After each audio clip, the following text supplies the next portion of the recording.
Hello, everyone, and welcome to Tressel Field at the George Finnie Stadium on the campus of Baldwin Wallace University for today's homecoming game as the Baldwin Wallace Yellow Jackets host the Otterbein Cardinals in Ohio Athletic Conference action. I'm Matt Florjancic, and I'm joined in the booth today by Brian Verkan for the call of this homecoming game. Brian, the Yellow Jackets come in at 4-2 overall, 4-1 in Ohio Athletic Conference play.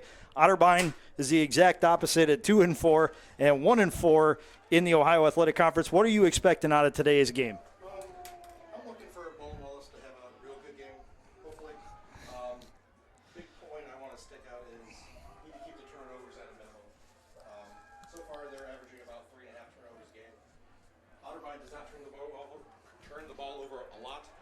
So as long as they keep the turnovers at a minimum, I think Baldwin Wallace should have a pretty smooth sailing game. Yeah, turnovers have been a little bit of an issue in recent weeks, especially against Muskingum. But the Yellow Jackets were able to overcome that and get the victory last time out as they defeated the Muskies 35-21 last week here at Tressel Field. BW and Otterbein are meeting for the 53rd time overall. The Yellow Jackets hold a 39-12-1 all-time record in the series. They have won the past 3 meetings, and in those meetings, or rather, the series began in 1925 with the Yellow Jackets beating the Cardinals 7-0 in Berea. BW is led by their head coach, Jim Hilvert, who in his 6th season at BW is 33-14 with an OAC mark of 27-13. He is 139 in his 14th season as a head coach. He's 3-1 against Otterbein, and last week was victory number 100 for Jim Hilvert. We talked to him on Monday at the Athletics Roadshow about it, and he was very, very happy to have that accomplishment. But to him, it was more important than him getting to that mark was the fact that his family was able to share in the success. His wife, his children, his parents were all here to watch the game and to celebrate afterwards. The Yellow Jackets will kick off. They'll be going from right to left here in the first quarter. They're in their home brown uniforms with yellow pants, white helmets, brown and white trim down the pants, and white and gold trim on the shoulder pads with white numerals and gold lettering. Otterbein in their road whites with red numerals and lettering and red stripes across the shoulders. The opening kickoff went into the end zone for a touchback. Otterbein will start 1st and 10 at their own 25-yard line. Yeah, there is a healthy wind coming out of the southeast and working its way across Tressel Field here today. We'll see if that's a huge factor. It was definitely a factor in some of the punts last week against Muskingum. Quarterback Eason Hardwin will lead the troops onto the field for Otterbein, Fakes the handoff. He'll keep himself run over right side and gain about 6 yards on the play. The head linesman threw his fumble marker down. The Yellow Jackets said they recovered the ball, but it looks like Otterbein is going to keep possession. Or will they? No, they won't. The head linesman comes in, has a discussion, and switches possession over to the Yellow Jackets. If it stands, this is a big opportunity for BW. Yeah, it was an option keeper for the quarterback. The quarterback decided to keep it, go to the right-hand side. Got a good 6 yards out of it, where he was getting game tackled. Looked like he lost it right as he fell to the ground, and Baldwin Wallace was able to pick it up. So BW has a 1st and 10 at the Otterbein 31-yard line, and they couldn't draw up a much better start. 1 defensive play, 1 forced turnover, and now they get to go to work deep in Otterbein territory. Joey Marisek in at quarterback. John Murray Jr., the lone back in the backfield. 2 wide receivers out left, 2 wide receivers out right. They'll give it to John Murray Jr., and he gets inside the 25 with some hard running down to the 23-yard line. Called a gain of 8 on the play.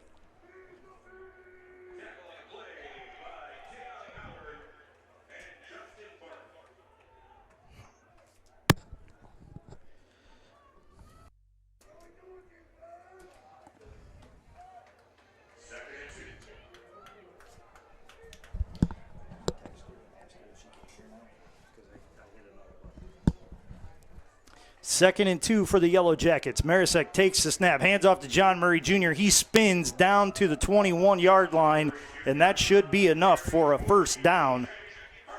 Yep, hard running on that one. Yeah, that's what John Murray Jr. is known for. He's got a lot of speed in those legs, but at 6'1", 215 coming downhill, that's a whole lot of running back trying to stop.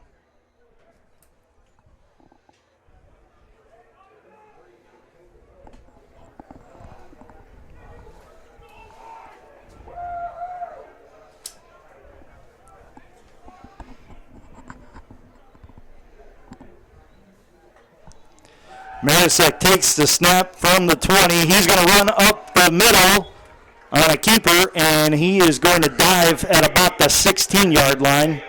They're going to mark him at the 18, say his knee hit before he got to the 16. Yeah, it looks like the pocket collapsed on him, but he was able to step up and get some positive yards out of it.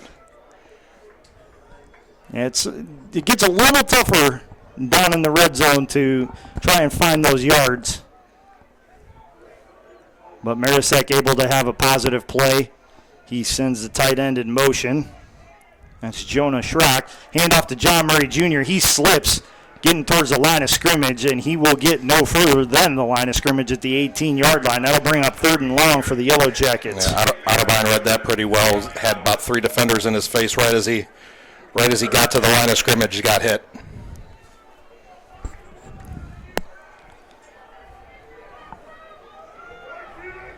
Third and 8 from the 18-yard line. Yellow Jackets have 4 receivers on the field, 3 on the left side, 1 on the right. Marisek looking over the middle, nothing there. He's going to take off. Loses his shoulder and dives for the 10-yard line. He's going to be close to a first down. He got popped, but he hit him back just as hard and was able to get positive yards. Almost, it looks like he just got to the first down marker. And it looks like they're actually going to mark him short by about a half a yard.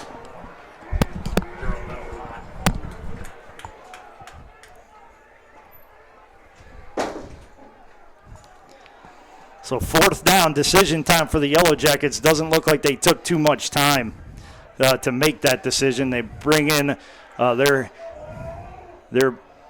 jumbo package, if you will, and Marisek calls for the snap, hands to John Murray Jr. He's looking for a block. He gets it and gets the first down and more. Credit Jonah Schrock and also his right tackle, Cole Bryan, for helping open up the hole there to get him the first down. Yeah, didn't have to get a lot, but got just enough to get the chains moving. That'll bring up a 1st and goal for BW. The ball is spotted at the Otterbein 9-yard line. 5 minutes gone here in quarter number 1. We are scoreless, but the Yellow Jackets are knocking on the door. Lomeo in a slot on the left side with Stokes out wide left. Mikkel Love in a slot on the right side. Elijah Arnett wide right. Reese Waymer in at quarterback. He's going to take the snap. He's going to run up the middle and get it across the goal line for a Yellow Jacket touchdown. Nice little fake handoff to the right. Kept the ball, went straight up the gut. Got popped right at the goal line, was able to keep his feet and keep moving, get into the end zone. See, that's the thing about this Yellow Jacket offense. When they get into those tight yardage situations, they have the added benefit of having a quarterback that can do both in Reese Waymer. He can run effectively and he can pass the football. Dean Saris on to attempt the extra point. The snap is back, the ball is down, the kick is up, and the kick is good. The Yellow Jackets out to a 7-0 lead here, capitalizing on that turnover from Otterbein on the second play of the game. But like to your point earlier about Reese, I mean, in the goal line or in the red zone, he's an absolute perfect weapon where he could run it or he can throw it, has the ability to throw it. But his weapons are his legs. Keeps plays moving, always gets those positive yardage. Yeah. So he's a great weapon to have in the red zone. Always trying to make something out of nothing, and more times than not, he's very successful at doing it. While we have this opportunity, I want to remind you that today's Yellow Jacket football game is being brought to you by BSN Sports and Nike, the official apparel and uniform provider for Yellow Jacket Athletics. Cleveland Clinic Sports Medicine, proud medical provider for BW Athletics and its student athletes. Dan Andrews and Olympic Forest Products, a global recycling company. Today's game is also being brought to you by the Oswald Company, risk and insurance leaders since 1893. Chuck Rotuno and OE Connection LLC, your global automotive technology provider. Medical Mutual of Ohio, the official healthcare provider of Baldwin Wallace University. Barron's Bus Lines, the official charter bus company of Yellow Jacket Athletics. Mike's Bar and Grill in downtown Berea, the home of the Monday Night Athletics Roadshow. And Antonio's Pizzeria of Middleburg Heights, the official pizza sponsor of Yellow Jacket Athletics. Thank you for all of your support of BW Athletics and its student athletes.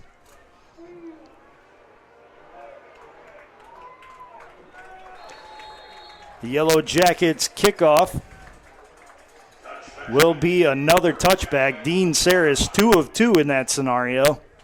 So Otterbein will again start with the ball, 1st and 10 at their own 25-yard line. Let's see if they can get some other turnover magic right off the bat.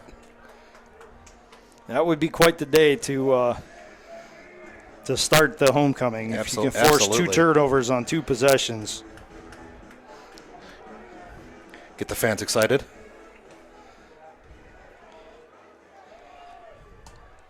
Four-receiver look for Otterbein. Quarterback is going to fake the pass and then run up the middle for a modest gain before he slides down. Eason Hardwin on the carry. Yeah, just a simple quarterback keep. Look, he faked throwing it to the outside for a screen, but just decided to keep the ball and run up the field. Got positive yardage. He gets about 3. 2nd and 7. 10-12 on a running first quarter clock. Yellow Jackets in front. 7-0 over Otterbein. Otterbein looking to pass. Hardwin's pass is deflected and nearly intercepted by Robbie Williamson. My goodness, he has been around the ball the last 2 weeks with golden opportunities to come up with a pick. And one of these times, that young man is finally going to cash in. Yeah, that was just a bad pass right from the get. Left his hand a little awkwardly and threw it behind the receiver. And he just hit almost just out of his reach of his fingertips to be able to corral it in. 3rd and 7 for the Cardinals. Hardwin in a pistol formation. 4-receiver look. He's looking left.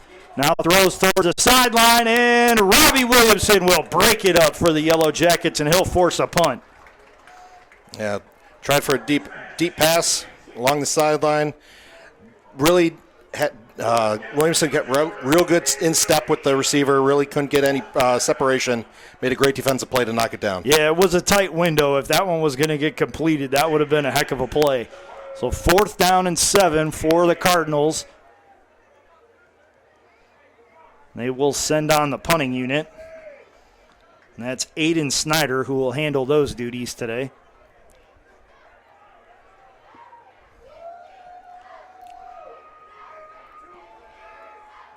He gets a clean snap, but the kick goes off the end of his shoe, and it rolls dead at the Otterbein 45-yard line. So a punt net of 18 yards. Not what you want when you're trying to get yourself out of a bad field position situation.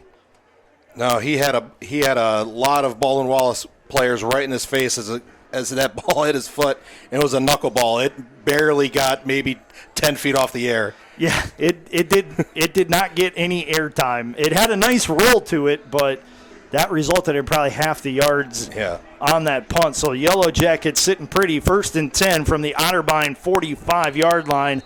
Elijah Arnett hustles onto the field late. He'll go wide right with Mikael Love in the slot on the right side. Darius Stokes sent in motion from left to right. John Murray Jr., the lone back. Marisak over the middle to Stokes. Catches it at the 40. Jukes one defender. Jukes a second. And gets up near a 1st down. He should be about a yard short. That's some fancy footwork there by number 7. Yeah. made a couple nice little jab steps, was able to get a good 5 yards extra after put a couple dance moves out there. Real nice play. Stokes will go to the right side of the formation. He'll go out wide. Mikel Love in a slot on the left side. Now the Yellow Jackets will switch it up and send both over to the left side. Del Verme in as the blocking fullback. John Murray Jr. in at running back. Marisek takes the snap, fakes the handoff, looking down the field. He airs it out long to Stokes, and he aired it out just a bit too long as that sails incomplete out the back of the end zone. He had a step on him, but if you were let him a little bit more, he just overthrew him a ton. It was about 10 yards over his head. Yeah. I mean, Stokes had inside position, but he also had double coverage. He had a safety coming in from the front side that may have affected it if that pass was more on target. So that'll bring up a 3rd and 1. The Yellow Jackets asking for a reset on the play clock. The official has yet to signal it. Now he does, up to 25. Yellow Jackets get some breathing room there. Marisek calls for the snap. Hands off to John Murray Jr. over right side. Jumps over one defender and gets the ball to the 33-yard line. Doesn't get much further, but that's a first down, Yellow Jackets. Yeah, hurled over Brian over on the right-hand side, but it was met by a couple defenders, but he was already past the line of scrimmage. He didn't need much, and he got just enough. He'll be spelled now for DJ Griffiths and Victor Ford Jr. They'll flank Marisek on either side. 3 receivers set. Bort's out wide left. Vinny Lomeo in the slot on the left side. Handoff goes to Ford Jr. up the middle, and he pushes the pile to the 31, so call it a gain of 2 on the play. Yeah. Option handoff, decided to keep it on the inside, was able to plow forward, get a good 3 yards out of that. Bortz and Griffiths check out. Mikel Love and Darius Stokes check in. Stokes will stay wide left. Lomeo slot left. Mikel Love in the slot on the right side. Elijah Arnett out top on the right side. Handoff goes to Victor Ford Jr. He's across the 30. Stiff arms the defender. Gets to the 25. Gets inside the 25. Down to the 24-yard line. Solid gain on 2nd down. And that should set up a 3rd and 1 for the Yellow Jackets.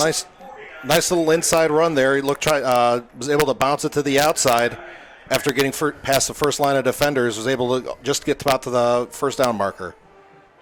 3rd and 1. The Yellow Jackets will have 2 receivers in the formation. They'll have a tight end on the right side. And they'll have a wing on the right side as well with Del Verme. Marisek calls for the snap. Hands off to John Murray Jr. He's across right tackle. Down to the 20. Inside the 20. Pushes the pile to the 18. That's another first down for the Yellow Jackets. Some more strong running by John Murray Jr. Got popped right at the line of scrimmage, but kept his feet moving and was able to fall forward another 6 more yards. John Murray Jr. came into this game second in the Ohio Athletic Conference with 617 yards rushing,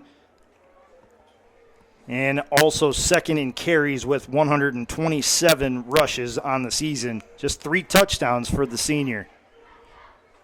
4 receiver look. Marisek looking to throw. Trying to step up in the pocket. Fires it left side. It's complete to Stokes. He's inside the 5, and that's another first down for the Yellow Jackets. Offensive line gave him a good couple extra seconds of pass protection there, and was able to see the open man downfield, get it down within in the 5.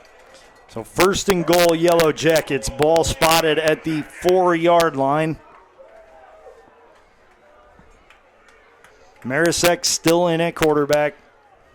Full house backfield with him. Stokes out wide left. Mikel Love out wide right.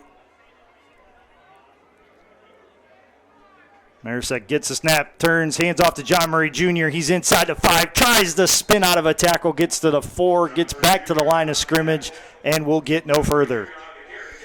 Yeah, almost spun out of that one. If he would have kept his feet, he probably could have got down maybe 1, maybe even more closer to the goal line.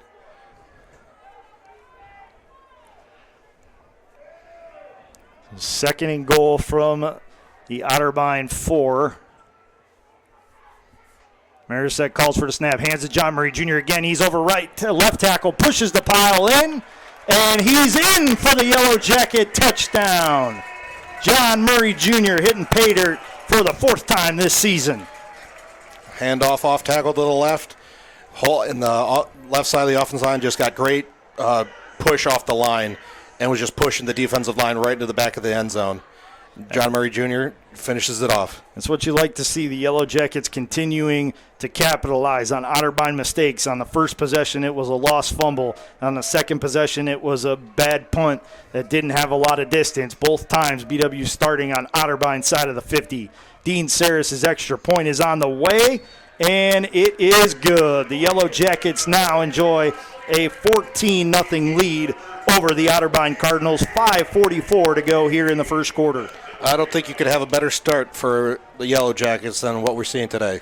No, absolutely not. The defense has already forced a turnover. The special teams, with their pressure, forced a bad punt. The offense has done what they're supposed to do, put the ball across the goal line for 2 touchdowns on 2 possessions. Things are going well for the Yellow Jackets.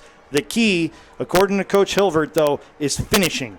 He felt that the team left some opportunities on the field last week against Muskingum that kept the Fighting Muskies around. He wants to see the Yellow Jackets now come out and put the pedal to the metal and finish teams when they get the opportunity. Also, a good thing for the Yellow Jackets is they're keeping out of the 3rd and long situations. They're getting good yardage on 1st and 2nd downs, keeping those 3rd down plays real short, 1 yard, 2 yard. Very manageable. And always, and so far they're converting at obviously a great rate right now is with 2 touchdowns in the first 2 possessions. 3rd down efficiency, 2 of 3, 67% for the Yellow Jackets. Saris' kick is into the end zone once again. That's a 3 for 3 on touchbacks today. I think the wind's helping him with that one. He can't rely on the wind a little too much, though. Last week he did put one out of bounds that set up a real short field for Muskingum. But he's been able to control that much better today and get the 3 touchbacks.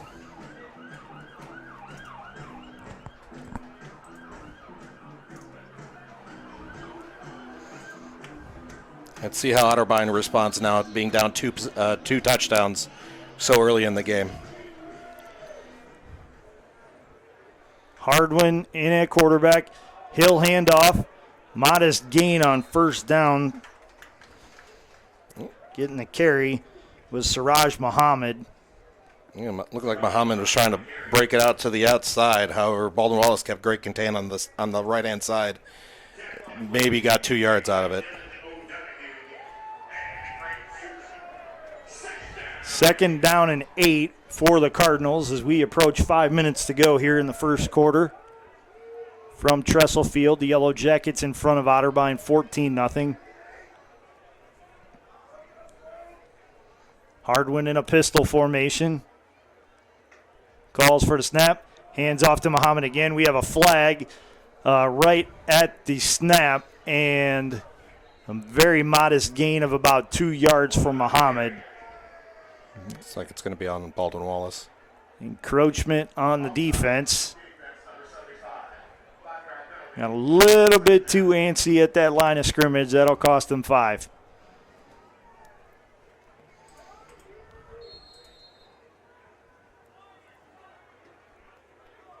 You want to get a head start, can't get that much of a head start. Yeah, there are limits.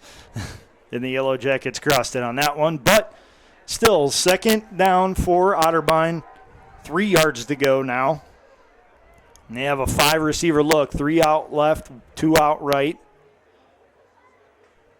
Hardwin lone in the backfield. Lot of pressure, and he throws it right into Otterbein's sideline. The receiver looked like he ran a hitch, and Hardwin was throwing on the out route. And he didn't have a lot of time to make a decision where he wanted to throw that football. He had 3 Baldwin Wallace defensive players right in his face, so he had to make a decision real quick. Yeah, he took a big pop at the end of that play.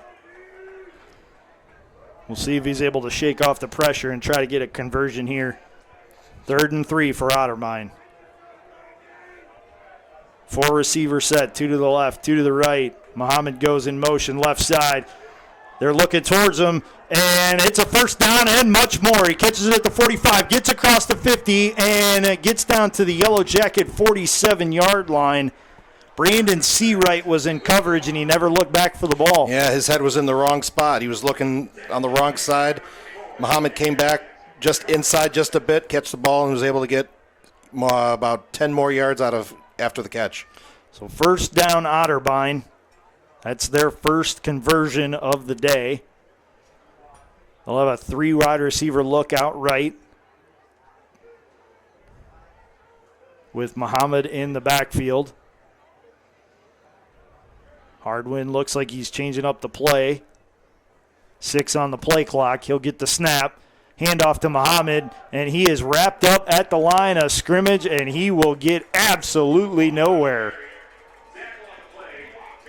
Yeah, he had to try to bounce it off to the left side. However, there were 2 defenders right in his face right as he got to the line of scrimmage.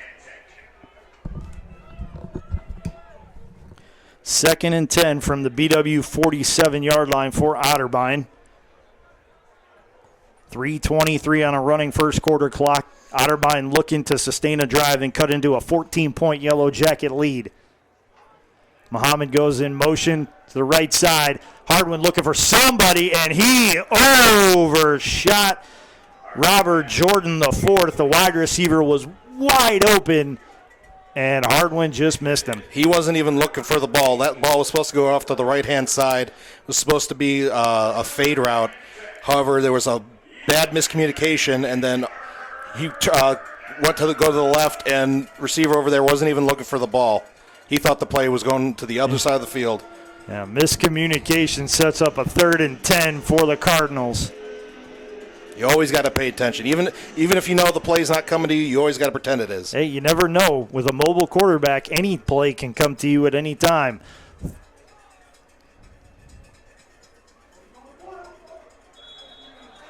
They have a flag on the play, and it's going to be a false start on the Cardinals. Well, you have this break in the action. We'll take a look around at some other scores in the Ohio Athletic Conference. Muskingum leads Ohio Northern 14-7 with 3:51 to go in the first half.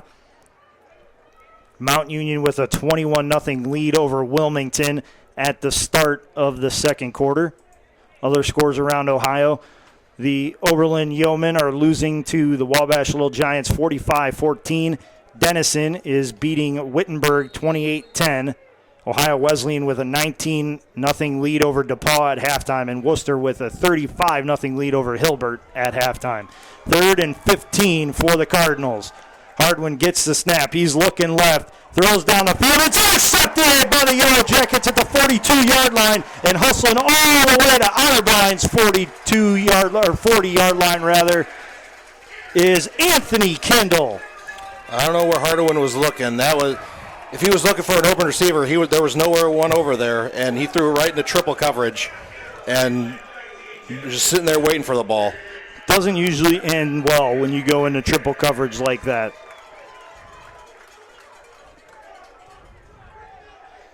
Looks like Baldwin Wallace is starting on their Otterbein side of the field again.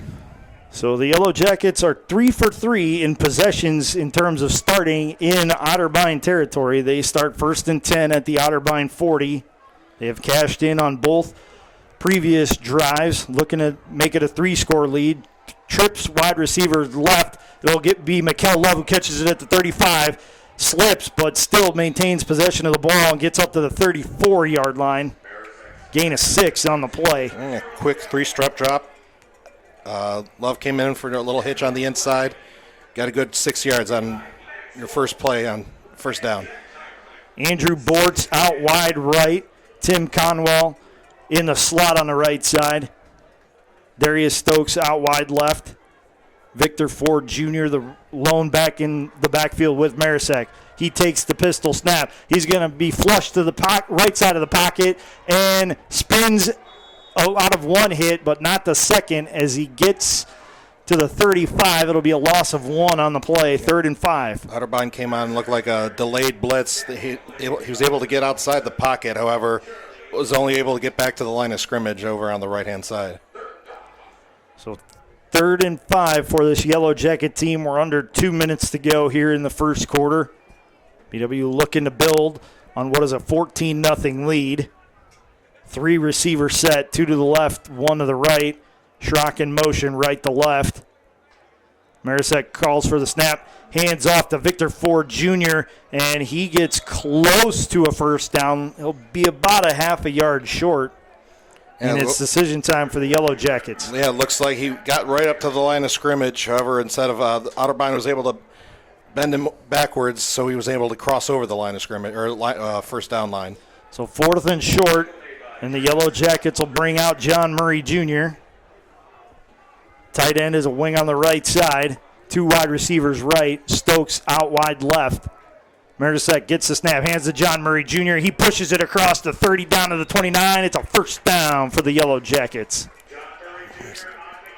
Sounds like a broken record. Strong running by John Murray Jr. got hit in the backfield, but kept his feet moving, was able to get past the first down marker. He doesn't average over 100 yards rushing a game for nothing. I'll just put it that way. This is a young man who came into the year already BW's all-time leading rusher, and he has continued to build on that mark. I don't think anyone's going to break his records for after first contact. That was his mission. He wanted to be in a position where that record could be broken, but not anytime soon. Marisek looking for Bortz wide right, and that sails out of bounds, and Marisek took a heck of a hit, and he is walking ever so gingerly to the sideline, and Reese Waymer will be sent in. He was looking for a deep pass to the end zone, and linebacker for Otterbein brought him down. He landed right on his shoulder. It's the second straight week he's taken a big pop on a touchdown run right at the goal line last week. He was drilled. Coach Hilvert said he got the wind knocked out of him, but discretion being the better part of valor, the Yellow Jackets took him out for the remainder of that game. We'll see if he's able to return. But in the meantime, Reese Waymer will take over the offense. It'll be 2nd and 10 rather, for the Yellow Jackets from the Otterbein 29. Waymer hands off. It's an inside handoff to Khalees Beeman, and it'll be a short gain. Yeah, looked like they had 3 backs in the backfield. And you're going to run the ball. You just don't know where the ball was going to go. Kept the ball on the inside. Was able to get a good couple yards on 2nd down. See if they can convert here on 3rd and 8.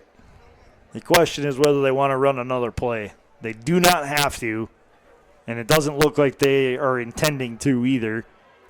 And that'll take us to the end of the first quarter, where BW leads Otterbein 14-0, and they're driving deep in Otterbein territory again, looking to make it a 3-score advantage. While we have this break in the action, I want to remind you that today's Yellow Jacket football game is being brought to you by BSN Sports and Nike, the official apparel and uniform provider for Yellow Jacket Athletics. Cleveland Clinic Sports Medicine, proud medical provider for BW Athletics and its student athletes. Dan Andrews and Olympic Forest Products, a global recycling company. Today's football game is also being brought to you by the Oswald Company, risk and insurance leaders since 1893. Chuck Ratuno and OE Connection LLC, your global automotive technology provider. Medical Mutual of Ohio, the official healthcare provider of Baldwin Wallace University. Barron's Bus Lines, the official charter bus company of Yellow Jacket Athletics. Mike's Bar and Grill in downtown Berea, the home of the Monday Night Athletics Roadshow. And Antonio's Pizzeria of Middleburg Heights, the official pizza sponsor of Yellow Jacket Athletics. Thank you for all of your support of BW Athletics and its student athletes. Looks like Marusek is shaking off whatever was ailing him. He's there, not back in, but he's back with his helmet on, ready to go back in if called on. 3rd and 8 for this Yellow Jacket offense. Waymer calls for the snap. It looks like a free play. He throws it over the middle of Conway. He had it in his hands for a touchdown, and then it was knocked loose at the last second. Incomplete. Golden opportunity right there for the Yellow Jackets. Yeah, Otterbein jumped offside, so it was going to be a free play. And he was wide open in the end zone, got popped right as he caught it, and couldn't hold on to the ball right as he hit the ground. The back judge wanted to give him the touchdown, and the side judge overruled him and said, no, that ball was incomplete. Offsides on Otterbein. Will redo 3rd down. It'll be 3rd and 3 now from the Otterbein 22. I don't think that's going to be a Des Bryant type conversation about completing the catch. No, that one was pretty cut and dry. Conwell lost it going to the ground, and that's incomplete. 3 wide receiver look for the Yellow Jackets. John Murray Jr. in the backfield with a wing on the left side. Waymer takes a snap, fakes the handoff. He's rolling right, tries to tuck it and run it, and it gets popped loose. It's recovered by the Yellow Jackets. Jonah Schrock dove on it. He was the lead blocker on the play, had enough time to get back to save the possession. Gain of 1, and it'll be 4th and 2 for the Jackets. Yeah, he was trying to run off to the right side, try to complete a pass. However, got hit from behind, lost the football. But Baldwin Wallace was able to jump on it. So keeps it. Looks like they're going for it again on fourth and short. 3 receivers out left. That's Bortz out wide, Stokes and Conwell in the slot. Schrock, a tight end on the right side. John Murray Jr. in the backfield with Waymer. Waymer calls for the snap. He's going to look to pass. Throws it left side, and it is caught by Stokes for the Yellow Jacket touchdown. Always a little risky. You only need 2 yards. However, he just thought he had a wide open, or he had a receiver in the end zone. I was very ill-covered, and he was able to make the completion for the touchdown. The Yellow Jackets now lead 20-0 over Otterbein. 14:01 to go here in the first half. Dean Saris on the attempt the extra point. I don't even think the Otterbein player was expecting them to go to the end zone on that play. No.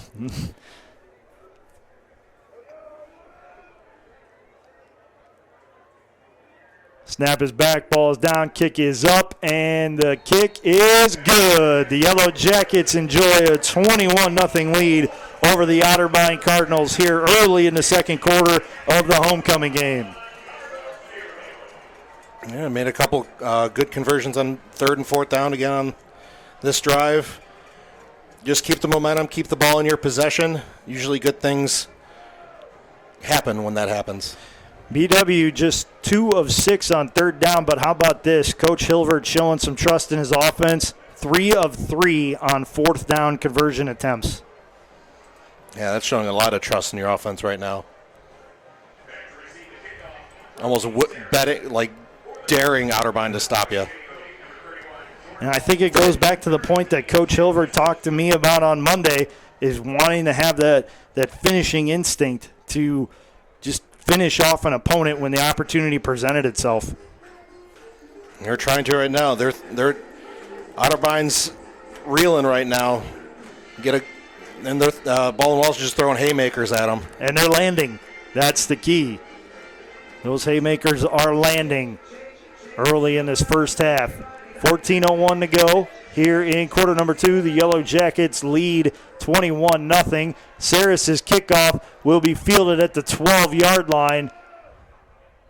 And Otterbein's Jordan Boast Floyd will push it out to the 23, call it the 24-yard line.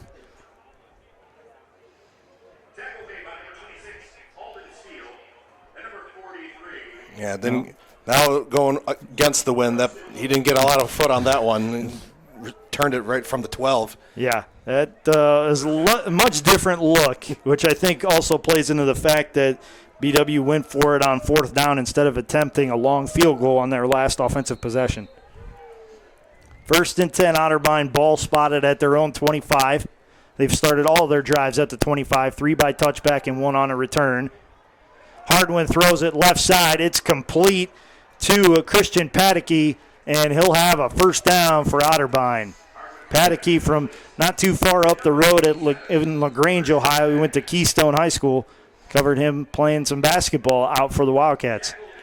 And it looked like it was a fake handoff, rolled off to the left side, had the guy wide open, got probably their best play of the second period so far. Handoff goes inside, and it's a big gainer. It's another 1st down for the Cardinals and much more as they push it over into Yellow Jacket territory. That's Ajay Cody with the 20-yard run. That was a lot of poor tackling in that one. They were all looking for a big hit instead of wrapping up and driving him to the ground, and he just kept on bouncing off him, kept his feet and kept on moving.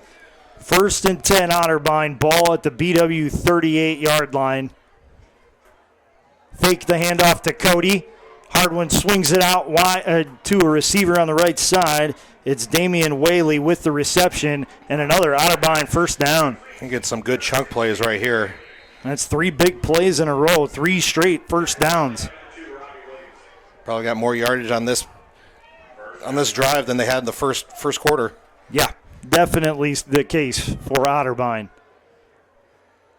1st and 10, ball spotted at BW's 27-yard line. Hardwin gets the snap, gives it to Cody. Cody runs it right side, and he is wrapped up and dropped by Anthony Kendall. That was a beautiful double leg takedown. That's how you're supposed to tackle. You run through him, and that's exactly what Kendall did. Wrapped him up and drove him straight into the ground. He wasn't going anywhere. Gain of 2 on the play, 2nd and 8 from the BW 25. Kendall having himself a ball game right there. Great solid tackle. He already has an interception that helps set up a touchdown drive for this Yellow Jacket team. 4 receiver look, 3 to the left, 1 to the right. Man in motion is Cody. Big pressure by the Yellow Jackets, and they're going to get Hardwin for the sack. Shooting up from his linebacker spot and making the play, Dylan O'Donohue. Otterbein had a lot of Olay blocks on that one. Offensive line really didn't hold their blocks, and all the defensive line was in the quarterback's face within seconds. Yeah. Party at the quarterback. Yeah. And it was a party for the Yellow Jackets. That was a big loss.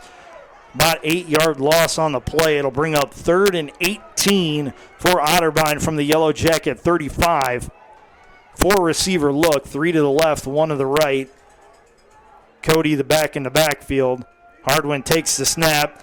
He's looking left. He's blitzed, and he's taken down for a sack. And that's Dom Tromba coming up from the linebacker spot to get him. Came on under the delayed blitz. Quarterback didn't pick him up, and really they had no option other than just sit there and get tackled. Protect the ball. Job number 1. So what was a very promising drive that pushed the ball to the BW 28. Back-to-back sacks have backed up the Otterbein Cardinals to the Yellow Jacket 45, and they're going to have to punt. Yeah, that 2 great defensive plays. Both defensive line on the 2nd down play and a great delayed sack on the 3rd down play. 4th and 28, and it's going to be 4th and 33 as Otterbein is whistled for a false start.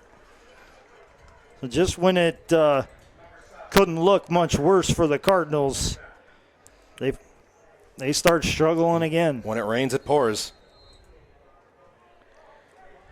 4th and 33 from midfield.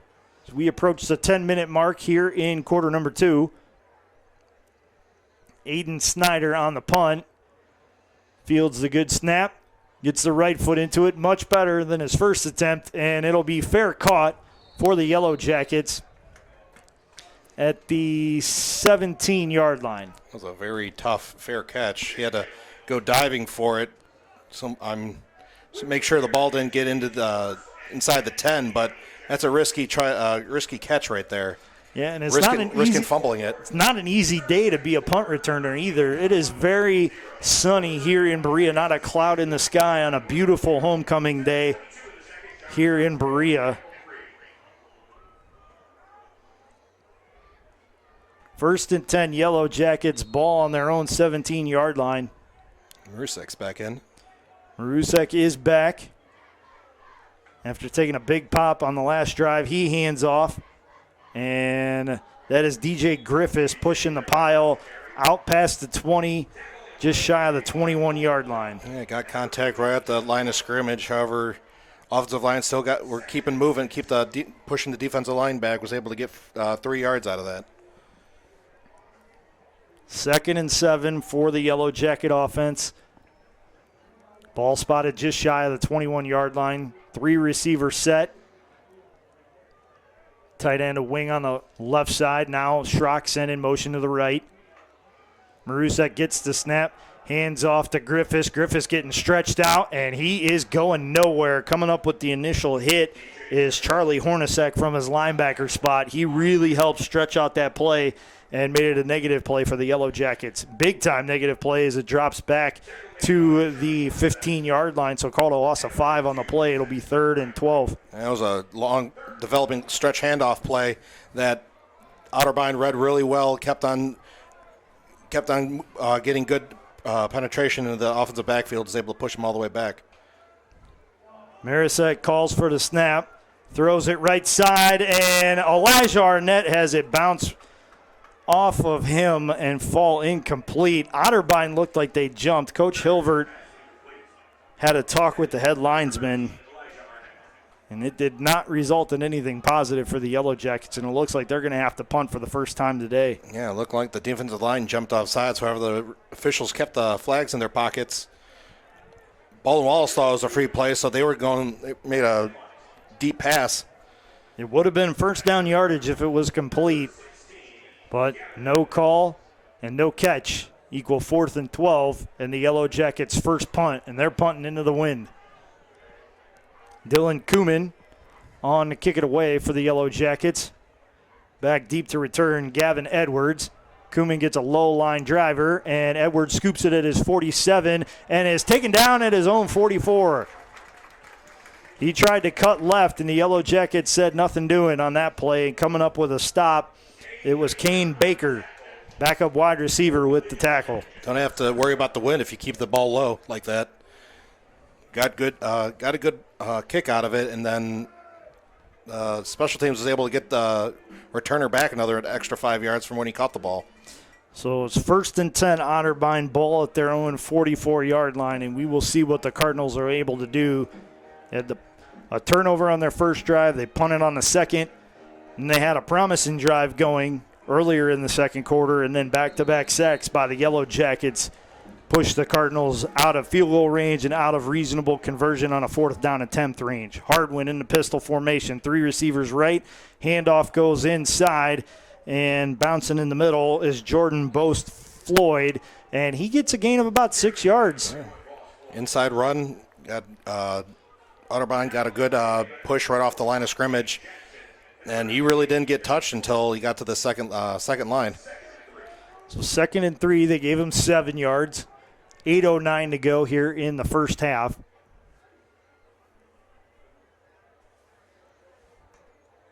Hardwin gets the snap. He's looking left. Now he's flushed out of the pocket, and he'll throw it into Otterbein's bench. Discretion, the better part of valor on that play, and Hardwin threw it away and kept 3rd down very manageable. Well covered by the DBs on that play. He had nowhere to go. Tried to scramble it to the right-hand side. Nobody still was open, so decided to chuck it out of bounds.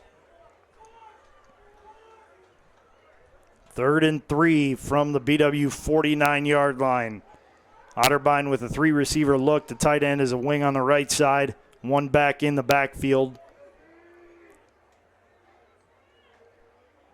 Hardwin takes a snap, looks right, throws a slant. It's complete. That's 1st down yardage for the Cardinals. Making the catch was Jalen Ducey. Yep, made a quick read. Was able to get good separation on the right side. Was able to get the 1st down for Otterbein. So 1st and 10 now, ball at the Yellow Jacket 38-yard line. A little bit of breathing room for the Cardinals now. 7:26 to go on a running second quarter clock. BW leads 21-0 over Otterbein. Handoff, fake the handoff inside, and now the pass from Hardwin to Pataky is complete, and it's right at the sticks. That'll be another 1st down for the Cardinals. Yeah, fake the handoff to the running back. Almost looked like he was going to run it himself, but looked like he was able to get, receiver was open right at the line of scrimmage, or right at the 1st down marker, and they gave him the 1st down. 1st and 10, ball at the BW 27-yard line. 3 receivers out right for the Cardinals, 1 out wide left. Boast Floyd, the back in the backfield. Hardwin fakes the handoff again. He's looking down the right side for Pataky, and he sends it a little bit too far out of bounds. Hardwin did not disguise that at all. He was targeting Padalecki the whole way. Right from the start. And great coverage, then with the sideline, almost like a second defender right there. Didn't have a lot of room to make that completion. So 2nd and 10 for the Cardinals from the Yellow Jacket 27. 2 receivers right, 2 receivers left. Boast Floyd, the back in the backfield. Hardwin calls for and gets snap. He looks left, throws it left side, and it is bobbled and incomplete. That'll bring up 3rd and long. Quick rifle pass. I don't know if they were. Jacoby Alvin had a step on the defender. He wasn't going to get first down yardage, but he would have made it a 3rd and short. More manageable, yeah. I don't know. I don't even know if he was ready for the pass. It came in real quick. It was coming in pretty hot, and he wasn't able to corral it. And credit the Yellow Jackets, too. They made it a difficult catch. 4 receiver look again for the Cardinals. Hardwin gets the snap. He's looking left. Throws it towards the sideline, and it is broken up on the play. Eric Felder, the DB, in on coverage. Alvin was looking for a pass interference on that play. However, a little bit of a hand fighting, but ref decided to let him play. Ball went incomplete. 4th and 10 for the Cardinals. Looks like they're going for it. 6:27 to go here in the first half. Down 3 touchdowns, might as well. Yeah, a field goal does you not much good. You'd still be down by 3 scores at this point. Hardwin, 4 receiver set. Boast Floyd, the back in the backfield. Hardwin looking over the middle, throws it right side, looking for the end zone, and he just overshoots the intended target. Looked like that was Dessou, who was the intended target, and he and Kendall had a good battle going on. It looked like he had a handful of Kendall's jersey. Yeah, it looked like it was. If it was anything, it was going to be offensive pass interference if they called something, but they didn't do anything. And almost made a great one-handed catch in the back of the end zone. All right, so that's a 4th down stop for the Yellow Jackets, and that'll set the offense up with a 1st and 10 from their own 27-yard line. Reese Waymer back in at quarterback. He has 3 receivers to the right side of the formation, a tight end on the left side, and 1 back in the backfield. That's Victor Ford Jr. Stokes and Love in the slot. Arnett out wide right. Waymer calls for the snap. Hands off to Victor Ford Jr. around right side. Gets a block from Stokes. Gets to the 30. Gets ridden out of bounds, and that's a late hit. The side judge comes in from about 20 yards away and throws his flag. Yeah, that's frowned upon. Usually if you're going out of bounds, you're not supposed to hit someone. Well, Otterbein, I think they're getting a little antsy, getting a little frustration boiling over a little bit.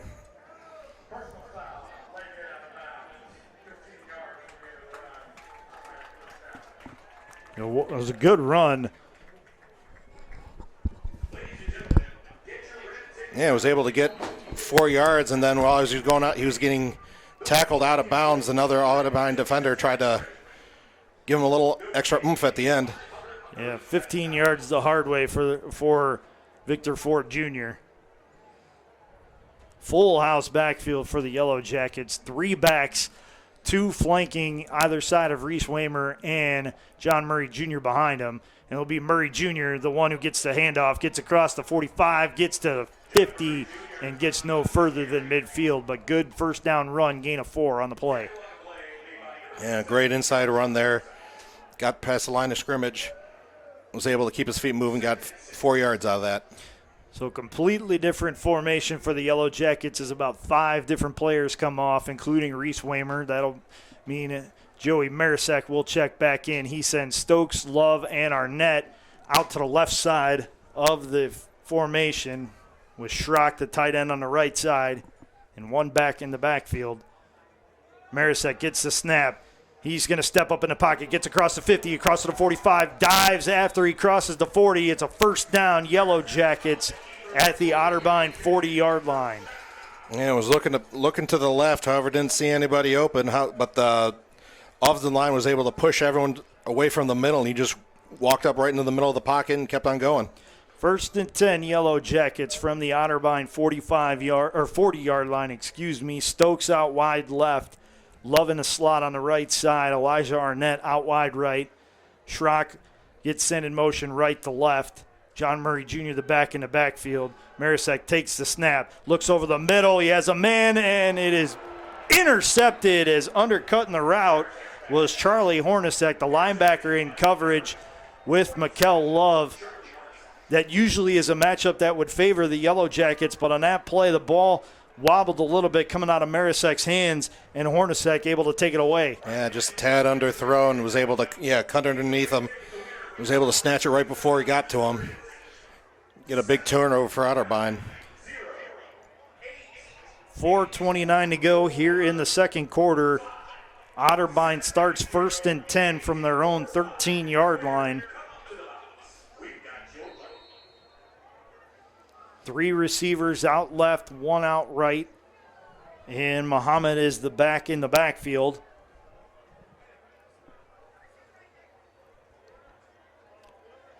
Hardwin hands off to Muhammad on a delay. He pushes the ball out to the 25, to the 30, 35, 40, 45, out to midfield. What a run of 37 yards, and that gives Otterbein plenty of breathing room. That was a great call right there. The delayed handoff. Look, Baldwin Wallace was looking past. Delayed handoff to the running back, and he wide open sees in the middle of the field. Was able to get good 40 yards out of that. 1st and 10, Otterbein from midfield. Again, same look as the last play. 3 receivers out left, 1 out wide right, and Muhammad the back in the backfield in the pistol formation. It's handoff to Muhammad again. He's across right tackle. Spins at the 45 and dives to the 44-yard line. Kendall coming up and making the initial hit, forcing him to spin. But still another big gain. That's 6 yards for Muhammad. It was a good tackle by Kendall. Tried to spin out of it, but left his feet and wasn't able to stay on his feet. If he was able to, there was a lot more running room over to the right-hand side. Exactly. He would have had first down and much more. 2nd and 4 for Otterbein at the BW 44. Hardwin hands off to Muhammad again. He's across the 40. That's first down yardage down to the 38. Yeah, good play call right there. Right inside handoff. Otterbein was able to get a good push off the line and was able to get that first down. Siraj Muhammad came into the game having rushed for 470 yards on 78 carries and 4 touchdowns, and he is well on the way to a solid performance today. After a big run of 37 yards, he's had 2 good runs on this drive after that to move the chains once again. 1st and 10 from the BW 38. Hardwin passing left side, and it is broken up by Zach Zool, who came in from his linebacker spot on a heavy rush, and he tipped it right near the line of scrimmage, and that forced it down to the ground. Yeah, he tried to get it right over Zool's head, but he was able to stretch out those fingertips just a little extra and able to tip it just right at the last second. Fluttered right to the ground. Go down to 2nd down and 10. 2nd and 10. Cody the back in the backfield. 4 receivers in the formation, 2 each left and right. Hardwin looking left the whole way. He completes the pass to Jordan, and Jordan is down to the 26. That's another Otterbein first down. And Williamson missed the tackle on the initial hit, was able to stay on his feet and was able to get the first down out of that. It would have been close, but that missed tackle gave him the second opportunity to get the first down. Yep, and allowed him just enough space for the first down. 4 receiver look. Muhammad the back in the backfield.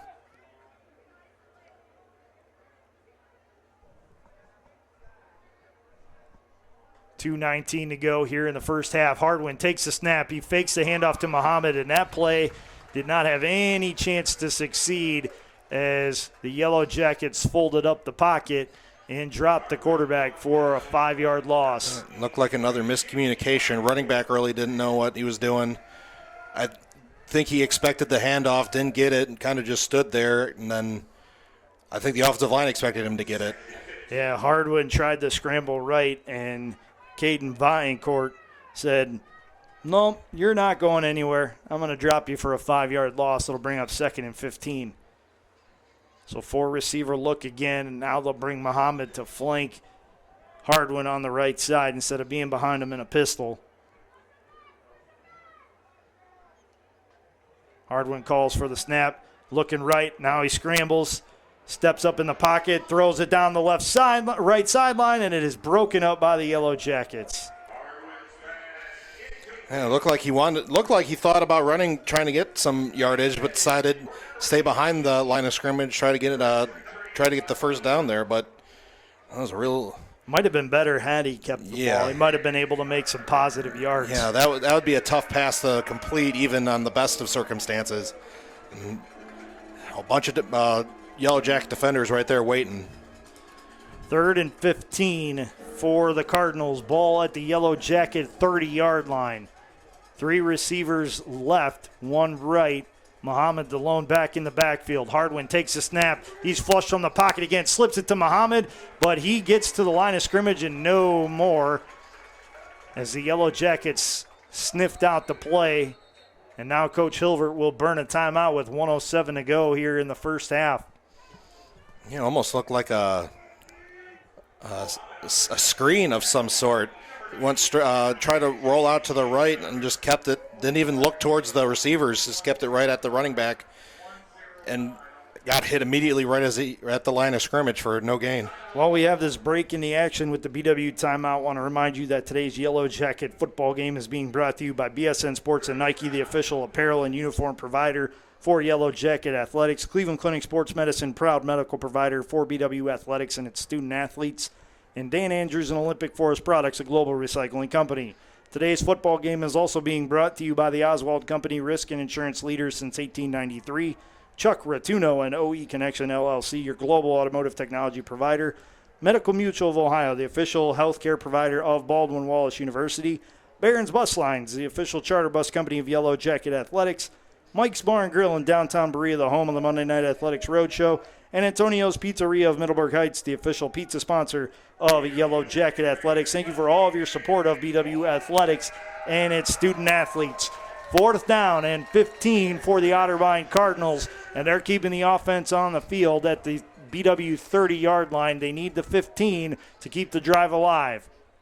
4-receiver look. Hardwin rushes right, throws over the middle, and it is complete, but Robbie Williamson will make sure that it doesn't reach first down yardage.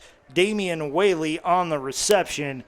He got the ball to the 19. They needed the 15. He came up 4 yards short on the 11-yard gain. And Williamson hit him. He tried to wrangle his way out of it. Williamson didn't let go and just whipped him right to the ground. 1st and 10, BW from their own 19-yard line. 1:01 to go here in the first half. They have 2 timeouts. Otterbein with all 3 of theirs. Marisek in at quarterback with John Murray Jr. joining him in the backfield. Stokes out wide left with Mikel Love in the slot on the left side. Arnett and LeMayo on the right. LeMayo's in the slot. Marisek hands off to John Murray Jr. He gets the ball to the 20 and maybe the 21, and that's about it. Yeah, didn't get a whole lot of push on that one, but I was expecting a pretty conservative play call, up 3 touchdowns. They're not in a big hurry. The Yellow Jackets run a bit of a hurry up, and as soon as they try, the head linesman throws the flag, and it's a false start on the Yellow Jackets. Maybe one of the receivers got an early start. Yep. I don't think anyone was set.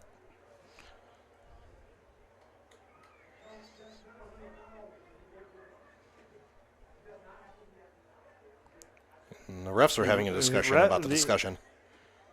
Still, the Yellow Jackets will be backed up 5 yards. BW calls a timeout, avoids a 10-second runoff. It'll be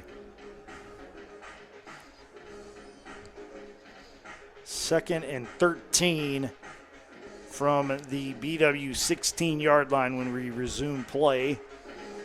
Again, BW with a 21-0 lead over Otterbein with 41 seconds to go in the first half.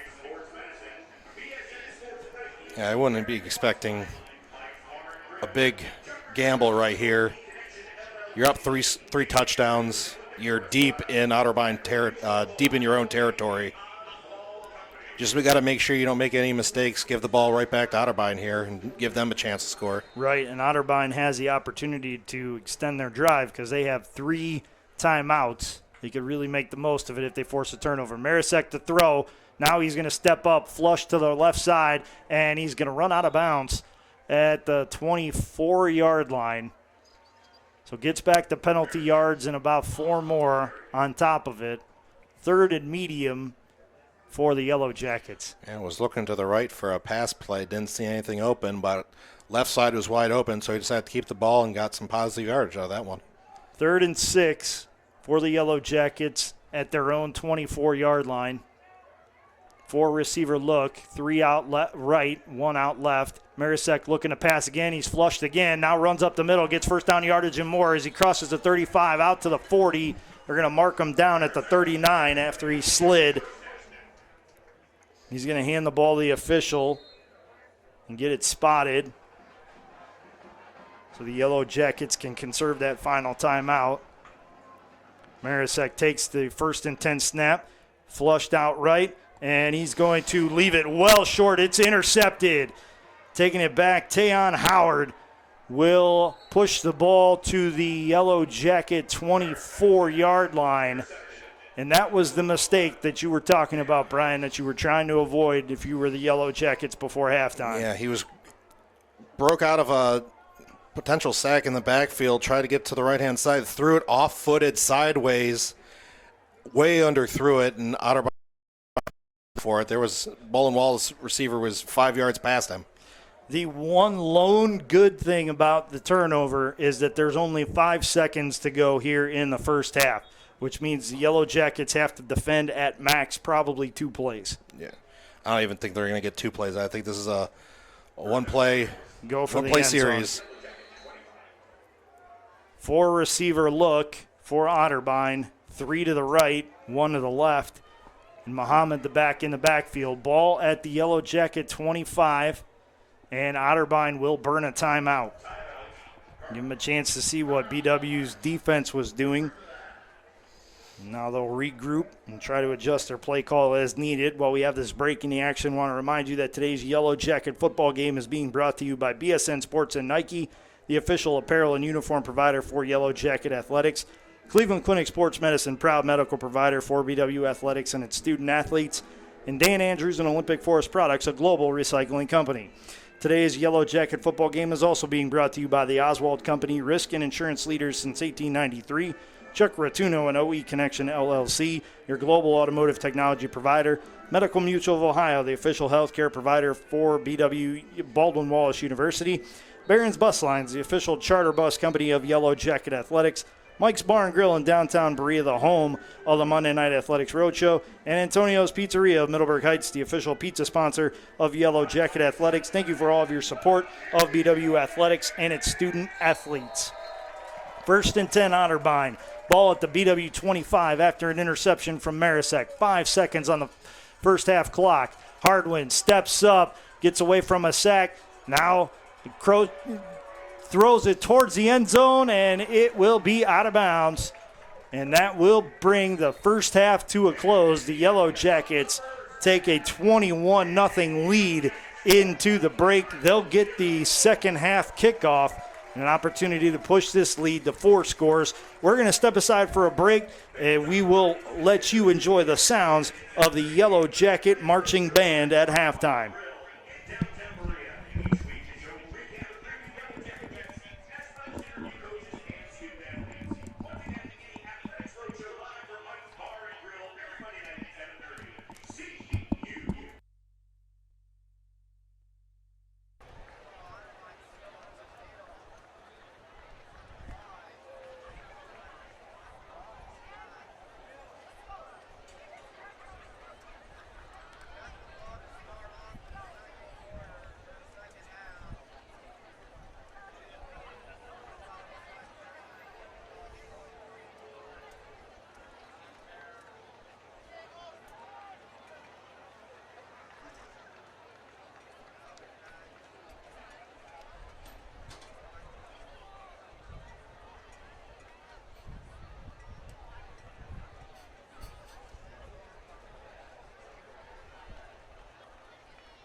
My name is Verna Holiday, and I am the sophomore class president. With me today are the other sophomore class officers, Steph Neff, vice president, and Mari Horn, treasurer, and the 2021 BW Homecoming Royalty, Arun Gupta and Marungo Moreno. During the tailgate cookout, you were introduced to this year's 12-member homecoming court and learned a little bit about their campus involvement and the organizations who nominated them. Before we announce the 2022 Homecoming Royalty, we wanted to remind you of the students elected to this year's homecoming court. Our junior court members are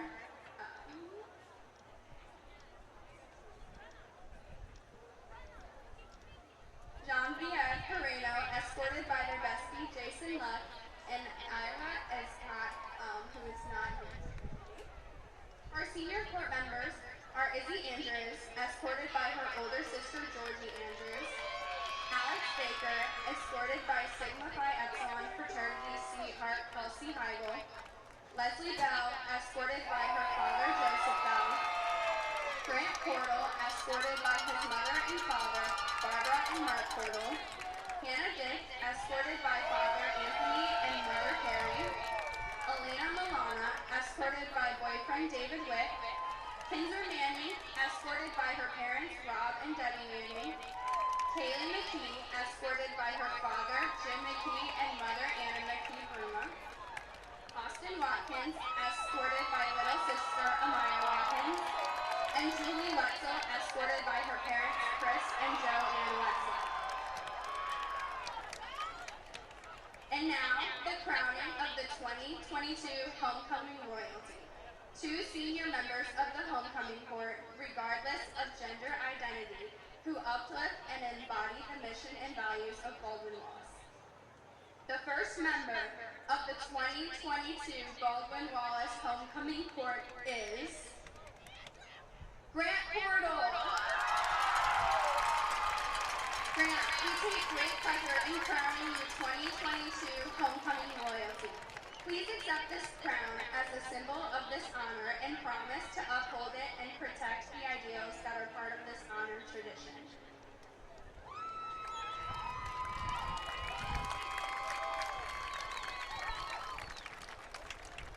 The second member of the 2022 Baldwin Wallace Homecoming Royalty is Leslie Bell.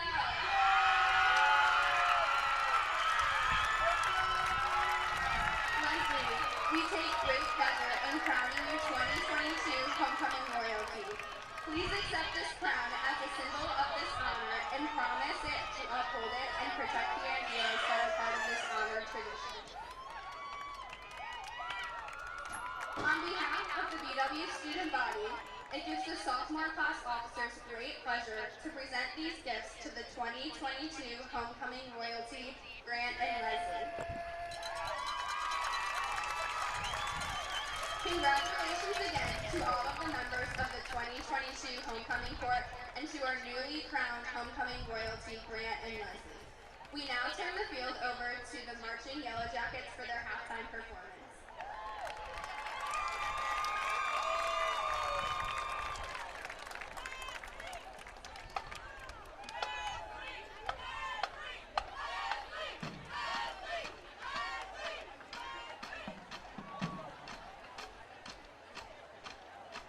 Good afternoon, BW fans. It's time to put your hands together for the BW Marching Yellow Jackets.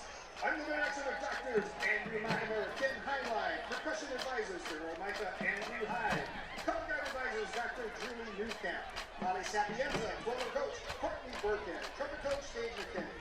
The BW Band is proud to share some of the most iconic songs of the 70s record, starting with Elton John's Saturday Night's All Right.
Please welcome the 2022 VW Alumni Marching Band that represents graduates from the class of 1954 through the class of 2022. Let's give a special welcome to 3 of our members who graduated in the 50s. Don Miller, 1954, Paul Lawrence, 1950, Fred Walsh, 1958. Please stand and join me in the singing of the Baldwin Wallace University alma mater. Today's alma mater will be sung by tenor Sean McGrath and conducted by 1961 BW alumnus Ken Mahalko. Ken was the first director of the BW Marching Yellow Jackets when the band was brought back in 2006, and he served through 2010. Ken, we are grateful for your leadership, and we are proud to share it today with you. BW, welcome home, Mr. Ken Mahalko.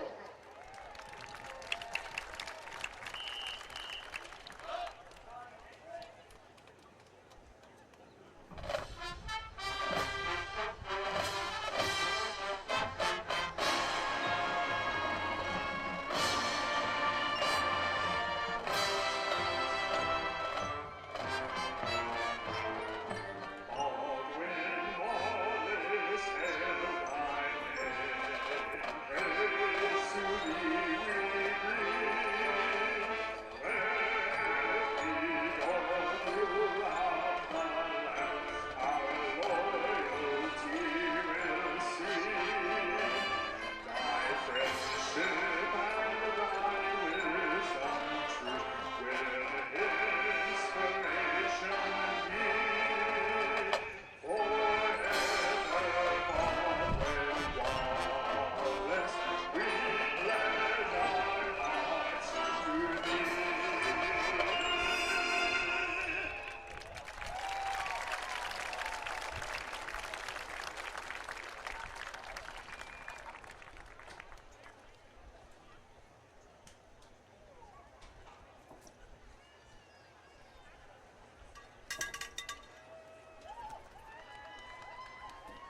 BW fans, enjoy and get ready to rock as this 165-piece band performs Dream On by Aerosmith.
Hello, everyone, and welcome back to Tressel Field at the George Finnie Stadium on the campus of Baldwin Wallace University. Matt Florjancic and Brian Verkan on the call for today's game between the Baldwin Wallace Yellow Jackets and the Otterbein University Cardinals. At halftime of this homecoming game, BW enjoys a 21-0 lead, and they are set to receive the second half kickoff. But before we get to that point, let's take a look at first half statistics.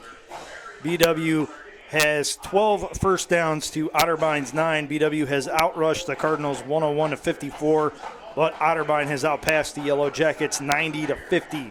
BW just 4 of 9 throwing the ball, 2 interceptions. And Otterbein not much better, 8 of 21. They also have an interception. Total offensive plays, 35-34 in favor of the Yellow Jackets and 151-144 for Otterbein. So BW with a slight edge in both plays and yards. And time of possession goes the way of the Yellow Jackets, 16-16 to 13-44. Otterbein has committed double the amount of penalties, 4 to the Yellow Jackets 2, and 30 yards in those penalties, 9 only for the Yellow Jackets, who are 3 of 8 on third down and 3 of 3 on fourth down. They are also 2 of 2 inside the red zone. Otterbein 2 of 7 on third down, 0 of 2 on fourth down, and they have yet to get into the red zone. Brian, what did you see out of the both teams in that first half? I saw Baldwin Wallace really take advantage of Otterbein's miscues, especially first play of the game, fumble, take it into the end zone for a touchdown series afterwards. Otterbein really just couldn't get any momentum going. They had that really good drive in the second quarter, however, then 2 big plays for loss put them way out of position. They had to end up punting the ball over again. Really, the only time they had a good opportunity was at the end of the half with the interception right before, with 5 seconds left. They had that was the first time they were probably inside the 25-yard line. But one play to the end zone really couldn't do too much. But Otterbein really couldn't get out of their own way, and Baldwin Wallace has taken every advantage of every opportunity that they've been given. We will see what the second half holds. Again, Otterbein to kick it away. They will go right to left across your computer screens here in the second half, and BW will go left to right in the third quarter. Kickoff is a line drive. It bounces at the 6, rolls into the end zone, and that's a touchback for the Yellow Jackets. Jack Foley had dropped back to return the kick, and he made a good decision to let it go over his head and into the end zone. Yeah, that was going to be a tough one for him to snag right there. It was coming in hot right off the ground. Went right over his head, went right into the back of the end zone. So 1st and 10 Yellow Jackets, ball at their own 25-yard line. Reese Waymer will start the second half at quarterback. Jonah Schrock, the lone tight end, will go to the left side of the formation. John Murray Jr. in the backfield with Waymer. 3 wide receivers out right. Stokes and Love in the slot. Arnett out wide. Snap. Fake the handoff to John Murray Jr. It's a pass out to Mikkel Love. He's out to the 35, and he is crushed by 3 Cardinals, but not before a gain of 6 on the play. Yeah, Waymer looked like he was going to keep the ball himself, but did a little pass off to the right.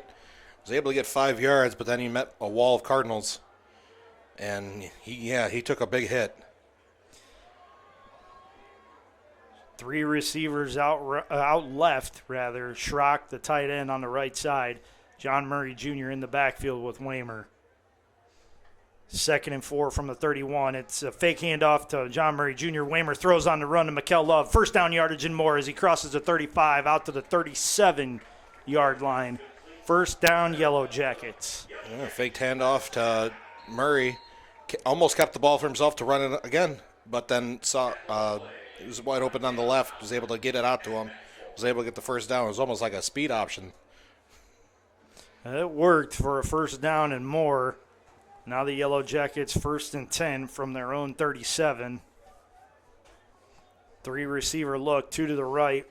Stokes out left. Handoff inside to John Murray Jr. He is upended at the 38, spins to the 39, gain of 2 on the play. And a little off tackle to the right side, really couldn't get too much out of it. John Murray Jr. had 33 yards on 11 carries in the first half. Second half is usually where he makes the most hay, trying to wear down a defense. He has the physicality to do it. Stokes sent in motion, left to right, via slot on the right side. Waymer looking to throw, flush from the pocket, rolls left, steps up, throws it to Stokes on a drag route across the middle, and gets out to the 44-yard line. I tell you what, Stokes did a great job to run back to the ball when he saw Waymer scrambling. Yeah, Waymer kept his feet up, trying to keep out by a little bit more time for Stokes to get closer to his side of the field, and was able to get a complete pass, get here for a 3rd and short. And they bring in a run-heavy formation as Del Verme comes into the game. He'll be a wing on the left side. Schrock, the tight end, is on the left side as well. John Murray Jr., the back in the backfield. He takes the handoff, and he is cut down in the backfield. It'll be a loss of 1 on 3rd and 3. That'll make it 4th and 4, and likely a punting situation for the Jackets. Yeah, it looks like Vincent Fisher for Otterbein read that play perfectly, came off the edge, and hit Murray right in the backfield, and Murray wasn't able to do anything.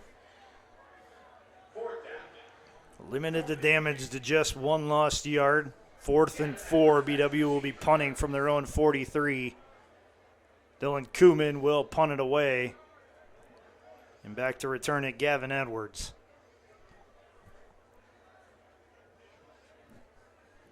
Snap is clean. Kuhlman takes a couple steps to the right, gets a sidewinding kick that bounces at the 30 and rolls inside the 15. Now backspins back to the 15. That was a nice-looking punt right there for the Yellow Jackets. Yeah, I got a whole lot of roll out of that one. Didn't get too high, but had ball kept on tipping over towards the Otterbein side of the field, kept on going and going. I think that's been the theme of anybody punting from the north toward the south. With that wind coming in from the south, it makes it very difficult to get distance when you put air underneath the ball. And I think that is exactly what we've seen from all the punts. They've all been low going north to south. Yeah, you get that ball up in the air, you might as well just catch it yourself. It might come right back to you. 1st and 10, Otterbein, ball at the 15. Fakes a handoff. Hardwin is brought down in the backfield. Jordan Smith getting into the backfield. And looked like he was trying to go to his receiver on the left side. Pump faked it and decided he wasn't going to throw it there. I mean, by that time, there were 2 Yellow Jackets in his face. Really not too much for Elsom to do there right there. So loss of 6 on the play. 2nd and 16 for the Cardinals. Hardwin with a 4-receiver set, 2 to the right, 2 to the left, and 1 back in the backfield. Hardwin calls for and gets the snap, looks right, now checks back left. He's rushing out to the left, looking for a window to throw it. He runs into the end zone, throws it away, and it'll be recovered in the end zone by the Yellow Jackets. But they're going to say it was incomplete. Wow, that was a gift for the Cardinals. Yeah, to me it looked like he fumbled the ball. It didn't look like his arm was going forward yet. But, yeah, they got a good break. I would have thought they would have even called a safety. Looked like he was being wrapped up by the time he threw it. They could have called a safety there, too. On that, too, yeah.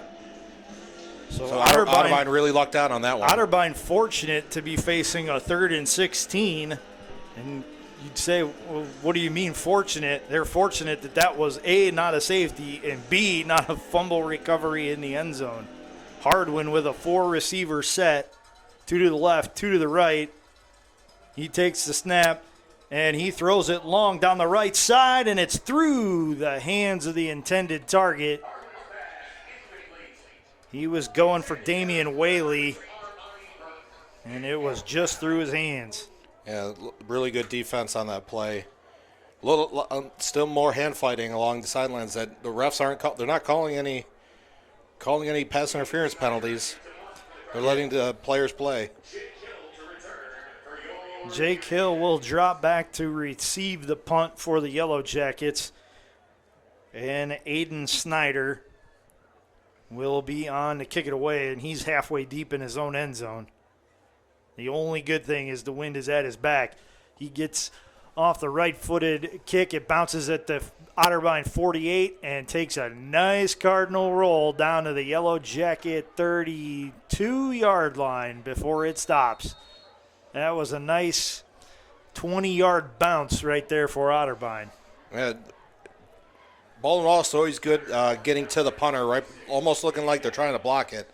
But he was able to get it off right in time and then got a very fortunate bounce, hit it right at the 50, and then rolled another 20 yards. Taking a look at some other scores around the Ohio Athletic Conference at halftime, John Carroll leads Capital 35-3. Muskingum with a 20-7 lead at the start of the fourth quarter, on the road in Ada. Mount Union with a 49-0 lead over Wilmington in the third quarter, and Heidelberg trails Marietta 21-3 at the start of the second quarter in Tiffin. First and 10 Yellow Jackets, ball on their own 32 with 10:30 to go here in the third quarter. Waymer throws it out right. It's complete to Arnett. He breaks the tackle at the 35, gets past the 40, continues to fight for more yards out to the 42-yard line before he is wrestled down by Colton Dupe, the linebacker for the Cardinals. Yeah, that was one of those student body right passes. The entire offensive line just started running to the right-hand side. Quarterback followed him and got it to Arnett. Arnett did not want to go down. He got popped a good 3-4 times and looked like he was down at one point, but kept his feet moving. Got another 3 yards out of it. First and 10 Yellow Jackets at their own 42. 3-receiver look. Handoff goes to Victor Ford Jr. He gets out of a tackle in the backfield, steps out of a second, trying to get back to the line of scrimmage, and he is ushered out of bounds about 2 yards shy of that.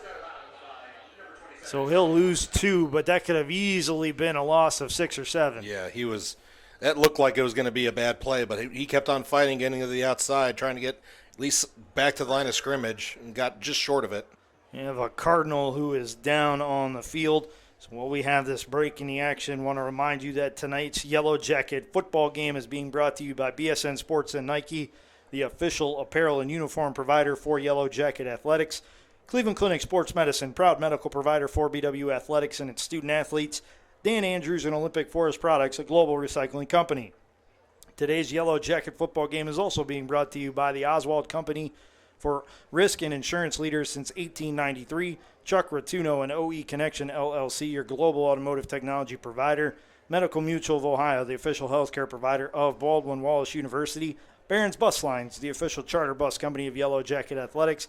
Mike's Bar and Grill in downtown Berea, the home of the Monday Night Athletics Roadshow, and Antonio's Pizzeria of Middleburg Heights, the official pizza sponsor of Yellow Jacket Athletics. Thank you for all of your support of BW Athletics and its student athletes.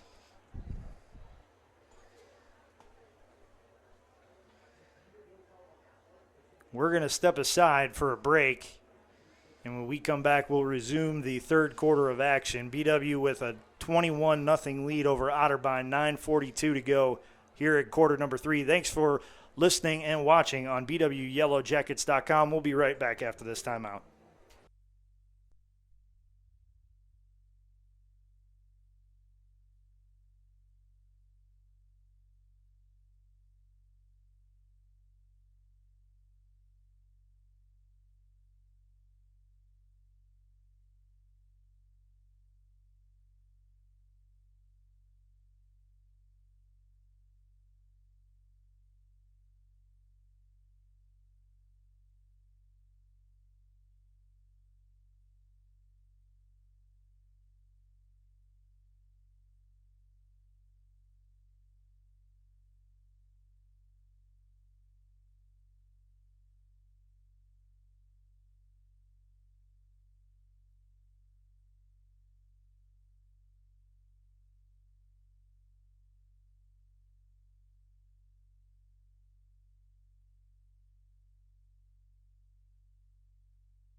Welcome back to Tressel Field at the George Finnie Stadium on the campus of Baldwin Wallace University, where the Baldwin Wallace Yellow Jackets hold a 21-0 lead over Otterbein with 9:42 to go here in the second quarter of action. It'll be 2nd and 12 for the Yellow Jackets at their own 40-yard line. Want to send out best wishes to linebacker Zach Heimer, who was helped to the sideline after an extended time on the field for Otterbein.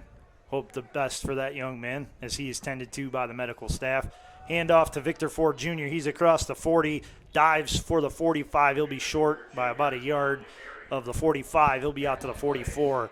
So 3rd and long for the Yellow Jackets coming up. Yeah, inside run there on the right-hand side. Was able to get past the line of scrimmage. Got another 3 yards out of that. Make it a 3rd and 8. 3rd and 8 from the 44. Under 9 minutes to go here in the third quarter. 3-receiver look. Schrock, a tight end on the right, will go in motion to the left side of the formation. Waymer looking to pass. He flares out to Victor Ford Jr. He catches it at the 45. Cross midfield down to the 30. Looking for a block. It's ridden out of bounds at the 25-yard line. Big gain for the Yellow Jackets. Gain of 31 yards on the play. Yeah, a little teardrop pass right there, right over the defender's hands. And he was able to get upfield, got a good block upfield by, looks like Arnett, and then was able to scamper down the right sideline, down to the 25. 1st and 10, Yellow Jackets at the Otterbein 25. 3-receiver look. Arnett, the lone on the right side, 2 on the left side, 2 backs in the backfield. Handoff goes to John Murray Jr. He gets it across the 25, pushes towards the 23. Call it a gain of 2. 2nd and 8 for the Yellow Jackets. Yeah, a little inside run again. Murray pushing the offensive line forward a little bit. Got 2-3 yards out of that one. Arnett goes out wide left. It'll be Conwell and Stokes in the slot on the left side. Schrock on the right side as a blocking tight end. Victor Ford Jr. the back in the backfield. Waymer calls for, gets a snap, hands to Victor Ford Jr. He pushes towards the 22, and I don't think he's going to get there. Stopped at the line of scrimmage. It'll be 3rd and long again for the Yellow Jackets as we approach the 7-minute mark here to go in the third quarter. Otterbein kept the defensive line up front. They didn't move and met him right as he got to the line of scrimmage. Really couldn't do too much after that. 3 receivers in the formation for the Yellow Jackets. Arnett, one-on-one coverage on the right side. Waymer fakes a snap call and looks to the sideline, gets an adjustment, will call it out to his teammates. Now he'll resettle in and call for the snap again. He gets it. He's looking left. Now checks back right, throws it to Arnett, and he underthrew it. That's an interception. It's going back the other way. Otterbein's Vincent Fisher looking for a lane, gets to the 20 as he crosses the field. 25, 30, 40, 50, 40, 30, 20, 10, 5, touchdown Otterbein. What a play by the Cardinals. We have some laundry on the field. That's going to be on the Yellow Jackets, I would bet. George Newcomb, one of the offensive linemen, gave a little bit more effort on the play than he needed to against Otterbein and drew the penalty. Yeah, Waymer underthrew that ball. Tried to get it to Arnett on the right sideline, just underthrew it. And then Vincent Fisher just went a long way to get that touchdown. Went all the way across the field to their sideline, then down the sideline. That was a lot of running. He ran about 140 yards to cover that interception return for a touchdown. It was pretty impressive stuff. Caleb Mead.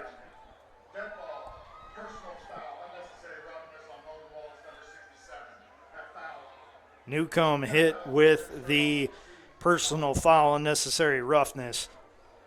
And Caleb Mead will be on to attempt the extra point for the Cardinals.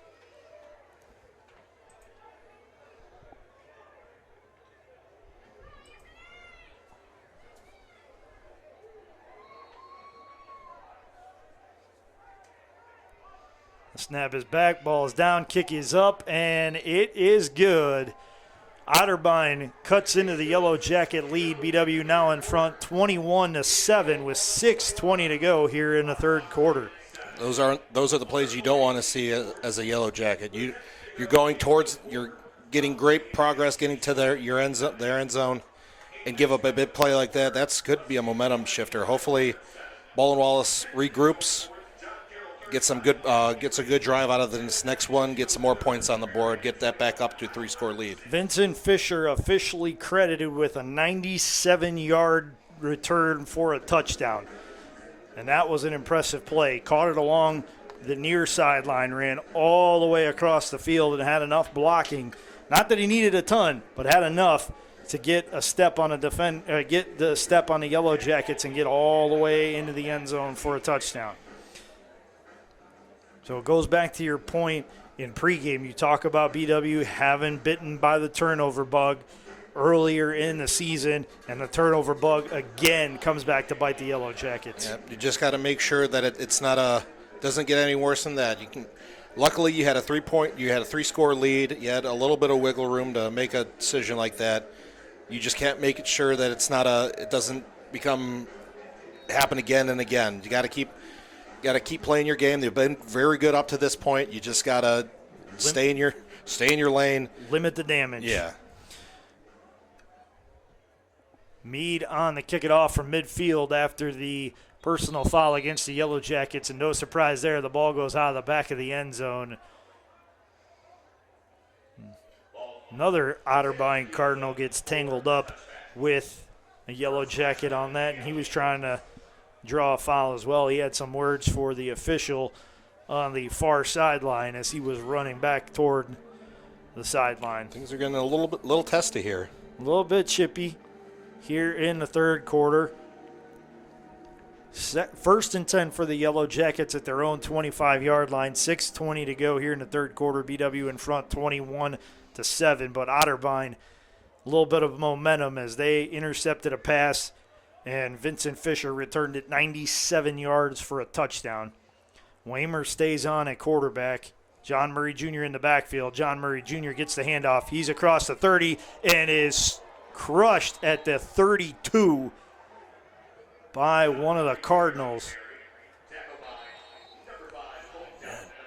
John Murray Jr. hit that hole, and he was met by an Otterbein player, and the Otterbein player's helmet went flying off. Yeah. Colton Doubt was the man on the hit. He's the one that lost his lid. He is not the one who is down right now.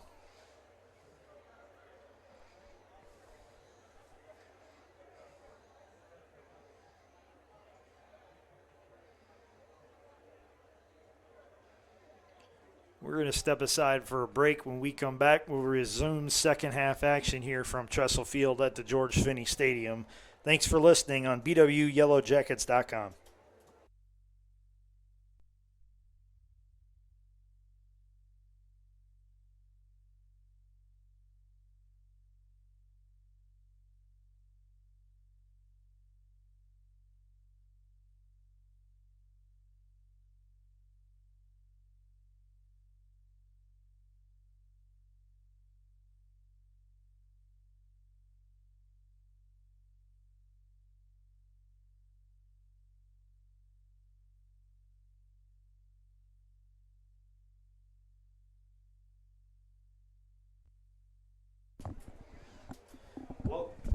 Welcome back to Tressel Field at the George Finnie Stadium on the campus of Baldwin Wallace University. Charlie Hornacek was the injured Cardinal.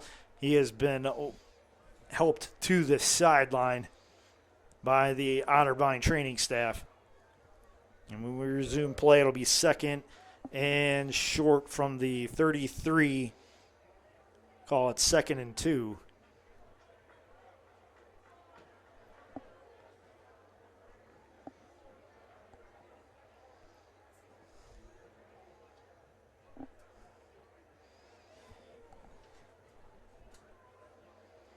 With this break in the action, want to remind you that today's Yellow Jacket football game is being brought to you by BSN Sports and Nike, the official apparel and uniform provider for Yellow Jacket Athletics. Cleveland Clinic Sports Medicine, proud medical provider for BW Athletics and its student athletes. Dan Andrews and Olympic Forest Products, a global recycling company. Today's Yellow Jacket football game is also being brought to you by the Oswald Company, risk and insurance leaders since 1893. Chuck Rotuno and OE Connection LLC, your global automotive technology provider. Medical Mutual of Ohio, the official healthcare provider of Baldwin Wallace University. Barron's Bus Lines, the official charter bus company of Yellow Jacket Athletics.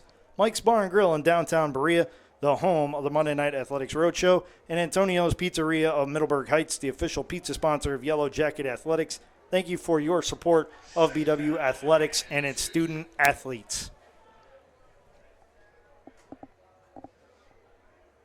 Second and 2 from the 33. It's a 3-receiver look for the Yellow Jackets. Andrew Bortz, the lone receiver on the right side of the formation. Waymer takes the snap, hands off to John Murray Jr. He's around right tackle to the 35, to the 40, lowers his shoulder, gets to the 45 before he's knocked out of bounds.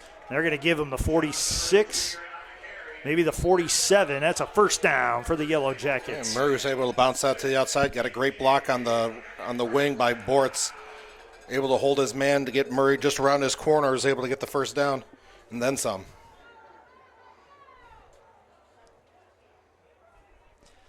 Three-receiver look again. Bortz lone outright. Tight end is a wing on the right side. Handoff fakes a handoff. Now Waymer keeps himself, gets it across midfield to the 45, looking for a bounce out to the 40 and gets to the 41 before he's taken down. But that's another first down for the Yellow Jackets. Yeah, Reese really held that ball tight, and Otterbein really didn't know who had the ball or had that handoff. And they bit on the handoff to the running back. He's able to bounce it off to the left-hand side, get out to the outside, and get some real good yardage without anyone realizing he was out there. Schrock, the tight end on the left side of the formation with John Murray Jr., who was really helping sell that play fake that allowed Waymer to get around left end on the previous play. Three receivers to the right side of the formation. It's a handoff to John Murray Jr., and he is wrapped up, and they're going to actually give him about a half-yard loss on the play. Looks like Justin Bartlett for Otterbein read that well, collapsed his right side, their left side, and Murray really had nothing else to do besides just take the hit and live to fight another day. Second and long from just outside the 41-yard line for the Yellow Jackets. They're in Otterbein territory once again.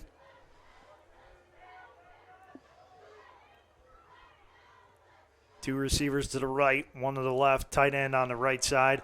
It's John Murray Jr. getting a carry again, and John Murray Jr. getting taken down at the 44-yard line. Credit Otterbein with a tackle for a loss of 3 yards on the play. Yeah, defensive line got great penetration on that last play.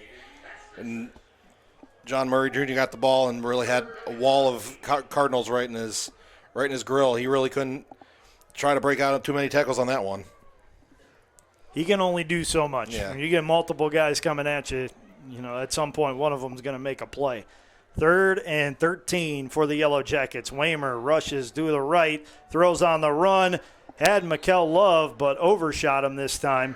And that'll bring up 4th down for the Yellow Jackets, and then it'll bring on Dylan Kuhlman for the punt. Yeah, one of those designed scrambles to the right. Offensive line tried to buy him some time running out to the right. Just overthrew Love over on the right-hand sideline. So 4th and 13 for the Yellow Jackets from the Otterbein 44. 3:26 to go here in the third quarter. Plenty of time for Otterbein to really make this interesting. Kuhlman will receive the snap and kick roughly at his own 42-yard line. It's a clean snap, takes 2 steps to the right, boots it with the right foot. It bounces at the 20. It skips over one of the Cardinals and is downed at the 5.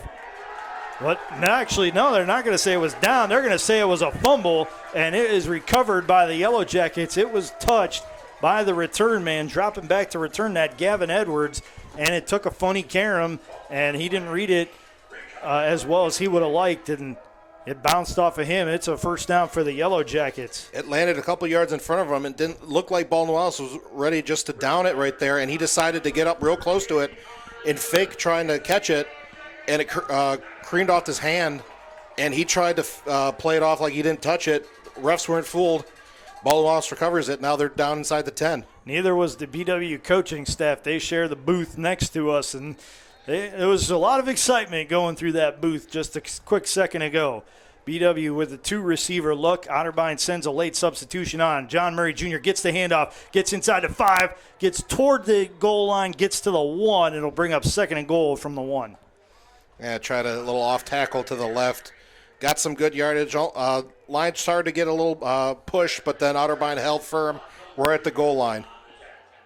Second and 1, handoff goes to John Murray Jr. He dives for the end zone, and he's in for the touchdown. Some laundry on the field, however, and we'll see what the call is. Looks like it's going to be declined. It's going to be against Otterbein.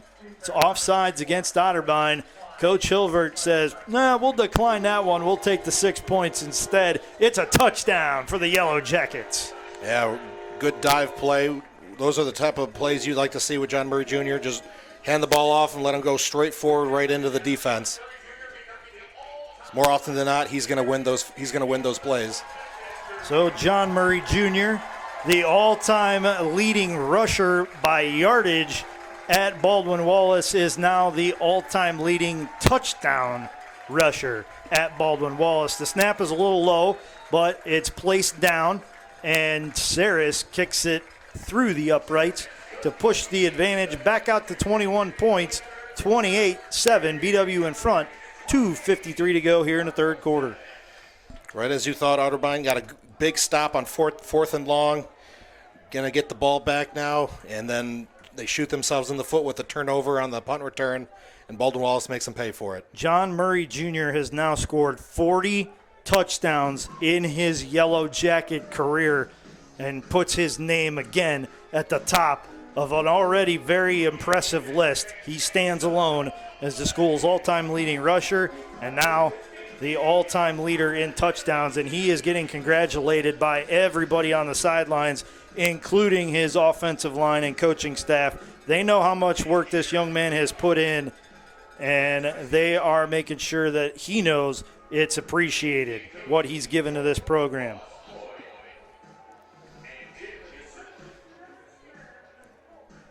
Yeah, we're going to see his name on top of a lot of lists here. These next couple of games left. Put him right at the top of the record books.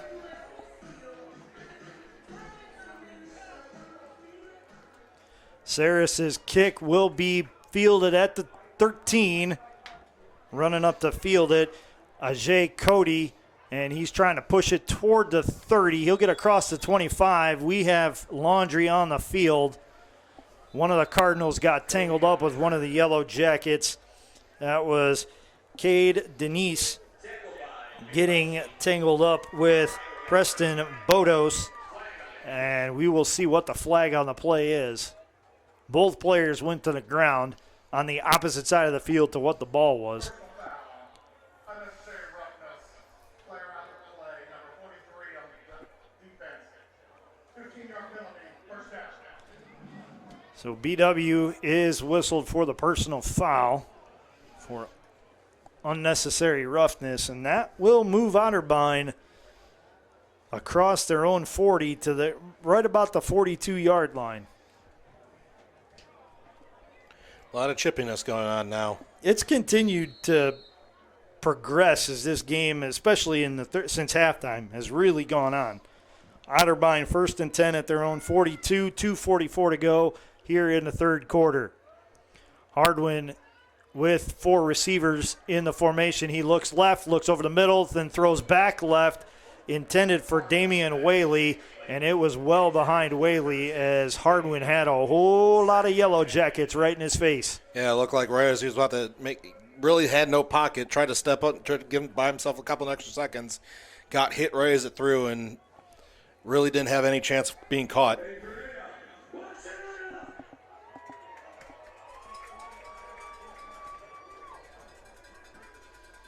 2nd and 10, ball at the Otterbein 42-yard line. Cardinals looking to answer the Yellow Jacket touchdown drive. Hardwin takes the snap. He hands off to Muhammad. Muhammad looking for a hole on the right side. He finds a gap, gains about 5 yards on the play. Solid running right there by Siraj Muhammad. Yeah, it was a real slow developing run over to the right-hand side, but got great blocking on the right and was able to follow his blockers, got 5 yards to make this third down a little bit more manageable.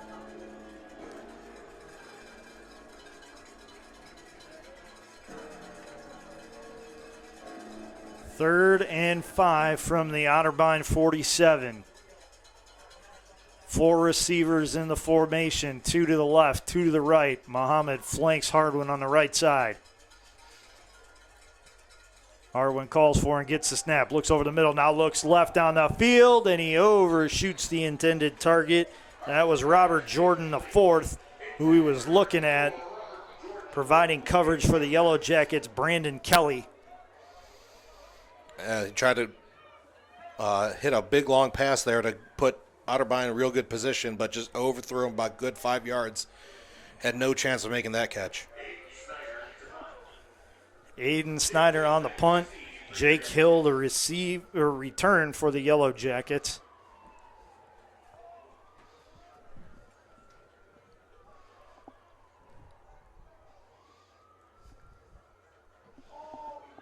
Snyder gets it away just barely. Hill calls for the fair catch at his own 12-yard line.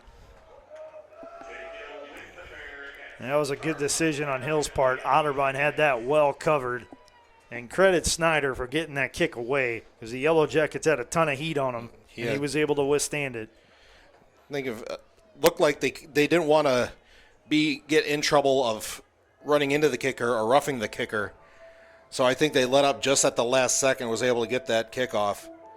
If they would have laid out for it, that looked like it was going to be a block punt for sure.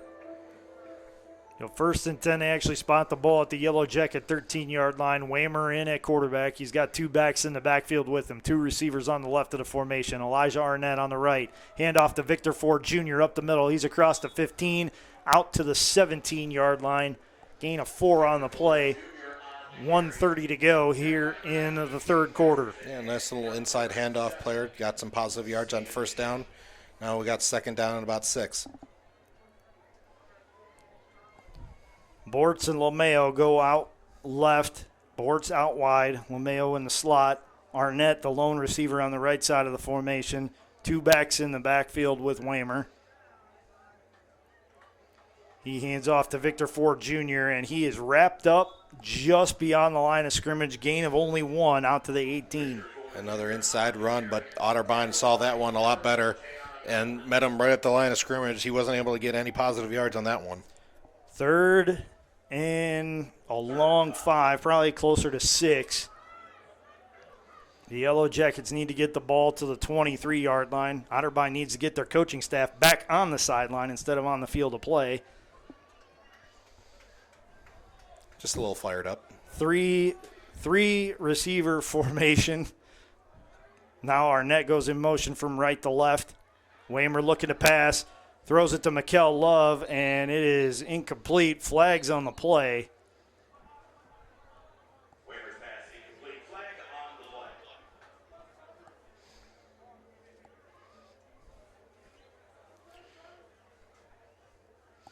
play. Really no signal. It was on the far sideline. The sideline judge that threw that flag. It's in the backfield. The line of scrimmage was the 18. The flag is at the 15. It's an illegal shift against the Yellow Jackets. Elijah Arnett was flagged for the 5-yard penalty. It'll be roughly 3rd and 10 if Otterbein takes it. They don't. They decline it. Brings up 4th down.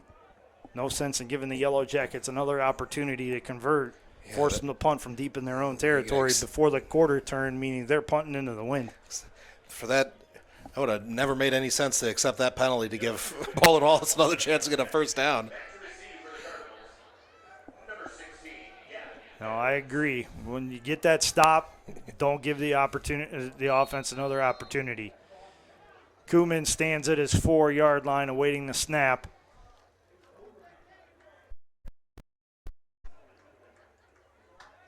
It's a good one from Conwell. Kuhlman takes 2 steps to the right, boots it up in the air, and it's going to land out of bounds on the Yellow Jacket side of the 50. Again, that wind kind of stood that one up, and it'll be marched to the BW 46, where it'll be first and 10 Cardinals, excuse me. Yeah, it looked like more one of those traditional punts. However, it got caught up in the air and really killed it, and really didn't get good and went right out of bounds. So really didn't even get any good bounces towards the end. Looks like Otterbein's best since the interception at the end of the second quarter. This is going to be Otterbein's first best field position of the day. Otterbein made a change at quarterback. Caden Daup has come on to quarterback for this series. He hands off to Boast Floyd, and he pushes the ball to the 45, so a gain of 1 on the play. Tried an inside run again, and that really didn't. There was really nothing right there for him to do anything. That will bring the third quarter to a close. BW takes a 28-7 lead over Otterbein into the fourth quarter. We're stepping aside for a quick break, and when we come back, we'll have fourth quarter action on BWYellowJackets.com.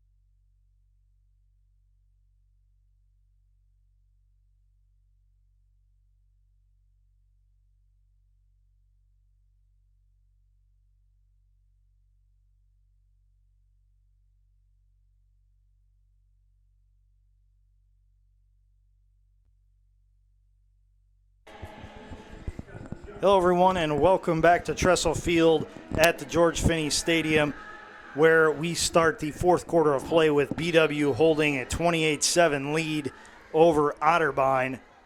Otterbein with possession, and their new quarterback, Caden Daup, in on this series. He has 2 receivers out left, 2 receivers out right, and a back in the backfield. Daup, heavy pressure, steps up, runs, dives for the 40, and makes it out to the 41-yard line before he is stopped by the Yellow Jackets. On the season, Daup has completed 25 of his 47 passes for 2 touchdowns with 2 interceptions. He has 286 yards throwing the ball. Rushing the ball, he has netted a gain of 36 yards on 17 attempts, no touchdowns, and a long run of 16 yards. Yeah, it really didn't give his receivers too much time to do anything on that last play. I don't know if it was a decided run, but he decided to run real quick after that snap. 4 receiver look, 2 to the right, 2 to the left.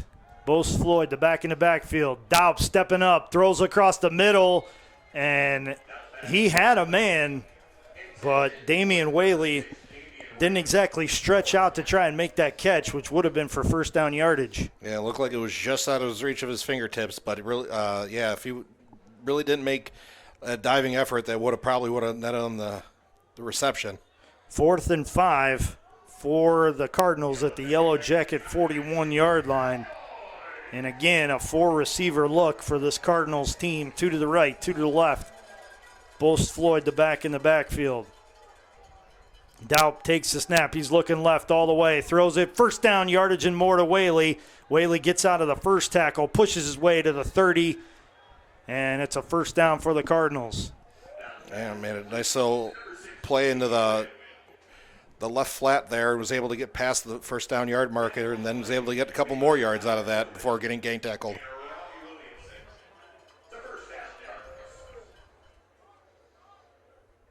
Daup will stay on.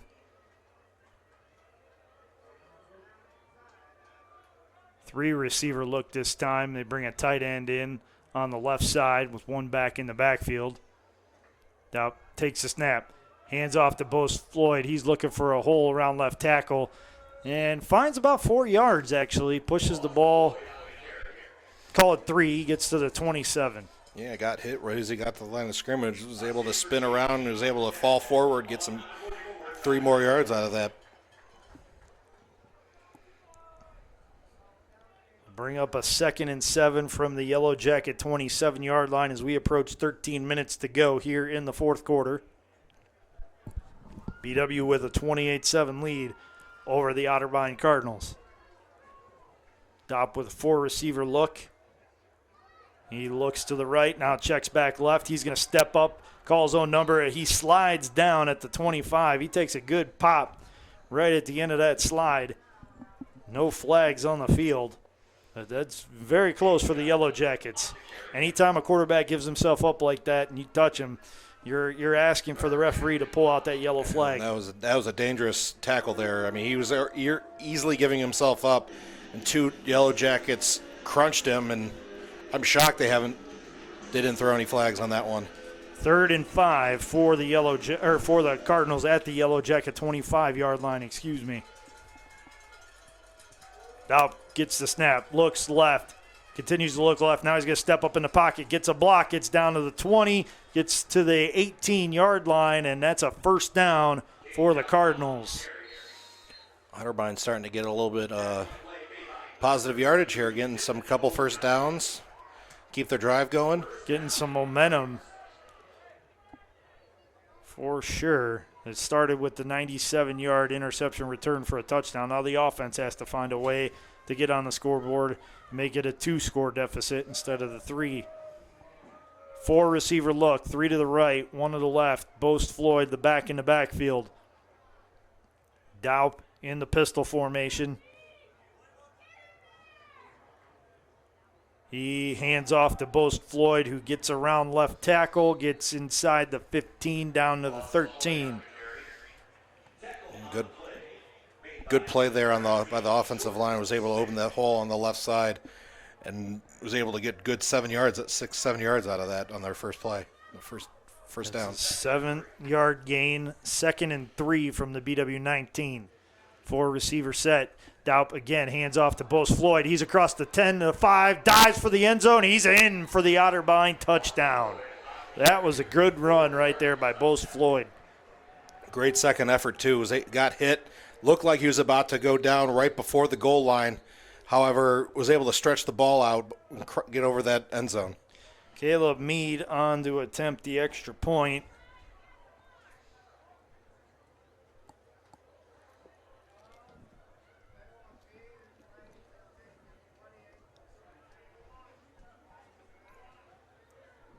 Please reset the game clock. 10:55. 10:55. 10 seconds pushed back onto the game clock from 10:45 to 10:55.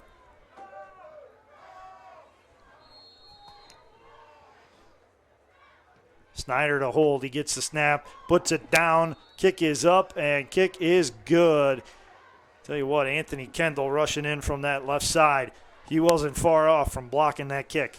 He's been close on he's great coming off that edge. He's almost blocked a couple punts and a couple kicks. So that successful extra point try makes it a 14-point deficit for the Cardinals as BW holds a 28-14 lead with 10:55 to go here in the fourth quarter. Too early to try anything funny on special teams? I think it's a little bit too early. 11 minutes left. You're only down 2 touchdowns. I mean, that's plenty of time. I don't think they try anything crazy right now. I think they give their defense another opportunity to make the Yellow Jackets punt. I mean, when you've forced 3 interceptions, putting your defense on the field, not necessarily the worst case scenario for Otterbein.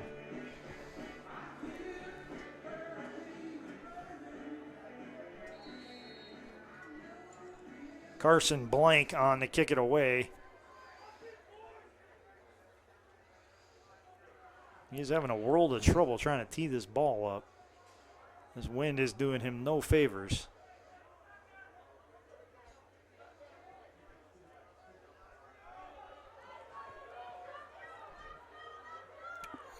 Baldwin Wallace is playing it like it's going to be a squib. delay of game on the Cardinals.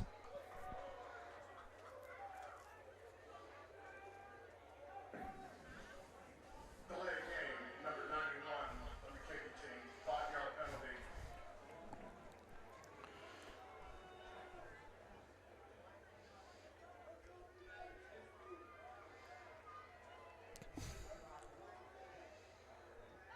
So Blank will re-tee it this time. He'll set it up at his own 30-yard line to send it away to the Yellow Jackets.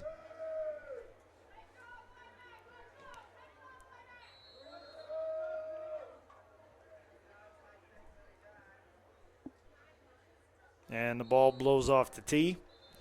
So he'll re-tee it once again.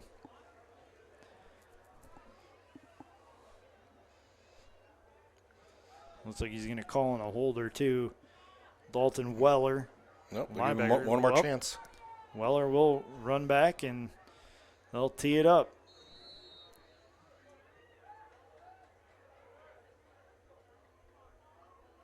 Blank puts the left foot into it, and it's fielded at the 18-yard line.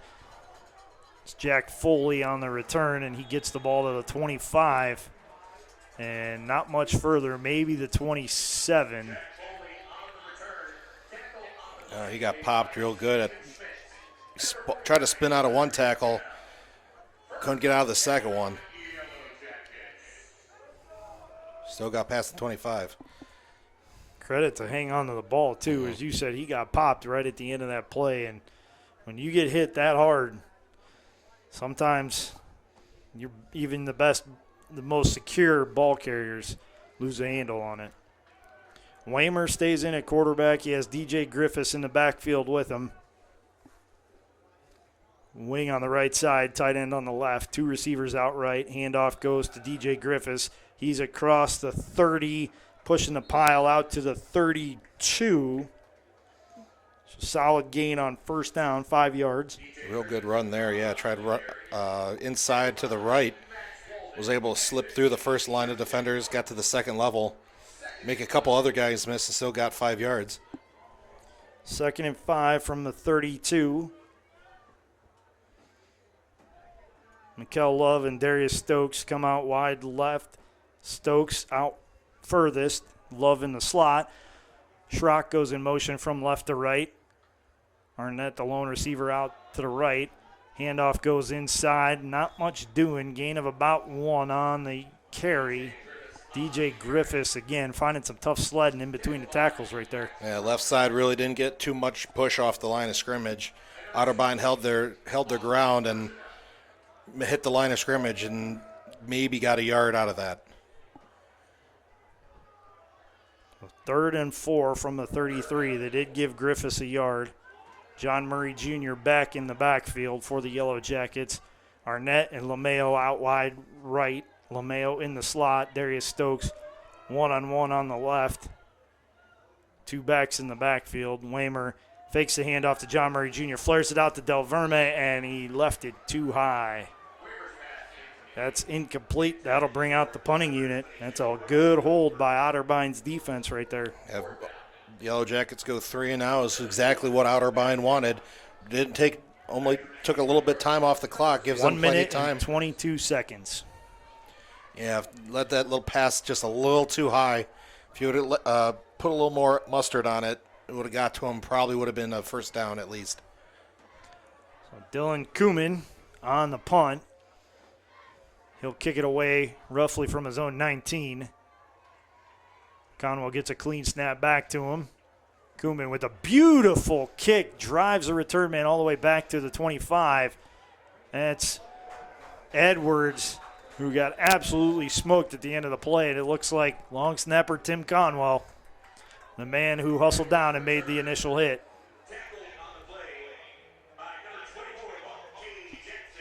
And took that punt return. He was able to get 5 yards, but got hit by a wall of Yellow Jackets. Really couldn't do anything else. Took a real big pop at the end. Got the ball to the 29, where Otterbein will start 1st and 10. Caden Doubt breaks the huddle, still in at quarterback. He led a touchdown drive. on Otterbein's last possession. 9:22 to go here in the fourth quarter. Handoff goes to Muhammad. He's across the 30 to the 35 and gets no further than that, but that's a good gain of 6 yards on the play. Yeah, nice delayed handoff there. Ran off to the left side. Yellow Jackets bought on the pass. He was able to get 6 yards before meeting a Yellow Jacket defender. So it's second down and 3. Muhammad gets the carry again. He's around left tackle to the 40, pushing his way towards the 45. Will make it out to the 43-yard line. First down, Cardinals. Starting to get a lot of momentum now. Getting a little good 5-6 yards on every single play. It's a good recipe for success. Yeah, you keep the chains moving. You keep the defense out there. Maybe wear them down a little bit and hit them with a big play. Fake handoff to Muhammad, and Daub's pass is batted right back at him. And that was Frank Sukup from his defensive line spot coming up with the pass breakup. Yellow Jackets really needed that one, get them back in the second and long. But that was, him getting his hands up, knocking that pass down. Wholesale changes by the defense. Viancourt and Pugies Jr. come in on that defensive front. Yellow Jackets with a little bit of a 3-3-5 look right here. 5 DBs on the field. Daup hands it off inside to Cody. He's going to bounce it around left end, and he gets maybe to the 45, but not much further. Say the 46, gain of 3 on the play, 3rd and 7. Yeah, wanted to get on the inside. However, Baldwin Wallace jammed it up in the middle. However, broke it off to the left side and was still able to get out past the defenders and able to still get 3 yards out of that. And it looked like he really shouldn't have had any. 3rd and long as we are under 8 minutes to go here in the fourth quarter. Man in motion goes left to right and then back left in the slot. Daup looking to throw, looking left, throws it over to Damian Whaley, and it's complete for the first down. Yeah, just kept his feet there for a couple extra seconds, get his receiver open just for a split second. Was able to deliver that pass for the first down for Otterbein, reset the chains. Gets the ball to the BW 44-yard line where Otterbein sets up 1st and 10 with a 4 wide receiver look, 2 to the right, 2 to the left. Muhammad in the backfield. Daup looking left all the way, throws it towards the sideline. Whaley was the intended target, but that was well high of him, and it was probably a good thing for the Cardinals too, as there was Brandon Seawright applying the coverage for the Yellow Jackets. Yeah, it was very well covered. I think he only gave the only opportunity for his receiver to get it. If he wasn't going to get it, no one was going to get it. Again, a 4 receiver look for this Cardinal team. 2 receivers each on the right and left sides. Muhammad behind Daup in the pistol formation.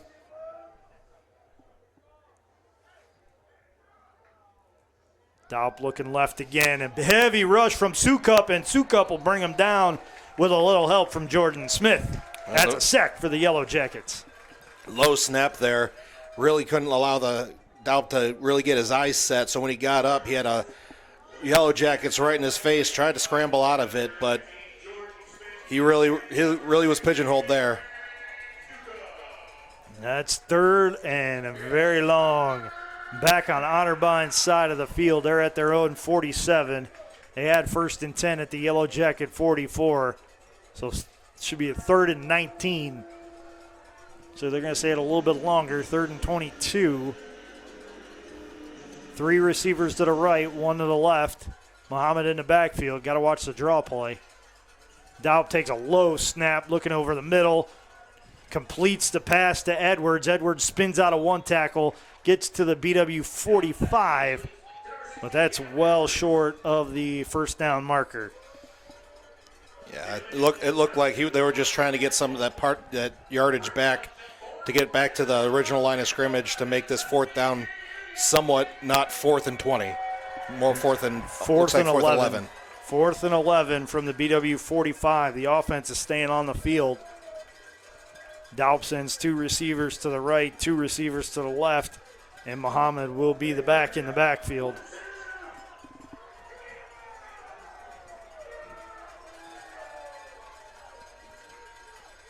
Daup takes the snap. He looks right, steps up in the pocket. He is pressured, and he's going to be brought down for the sack. Coming up with the stop, it was a trio of Yellow Jackets, Jordan Smith, Caden Vaillancourt, and number 44, linebacker Tyler Tobin. Doubt was looking for Owen Mange on the right-hand side, number 83. However, his foot slipped, and his first read wasn't there, so that's when he decided to run. But there were Yellow Jackets waiting for him. Really didn't do anything. Turnover on downs. Yellow Jackets get the ball right back. BW at their own 45-yard line, 5:35 to go. BW leads 28-14. Stokes and Arnett come out wide left. No receivers out wide right. 2 backs in the backfield, a wing on the right side, and a tight end. Reese Waymer at quarterback. He calls for the snap. Fakes the handoff to John Murray Jr. He's looking deep down the field for Stokes, and he overshoots him. Stokes had position. He was well behind Tyreek Gunnell's coverage. And just a yard more either way, and that's a completion and likely at least a first and goal, if not a touchdown. Yeah, Waymer had plenty of protection and just overthrew him just a tad. Really got a little bit too much air underneath it. Really couldn't get that first down, potential touchdown. Really put that nail in that coffin. The Yellow Jackets going for the throat on that play comes up just a few yards short. 2nd and 10. Handoff goes to DJ Griffiths. He gets out of a tackle in the backfield, jumps for the line of scrimmage, gains it back to the 45.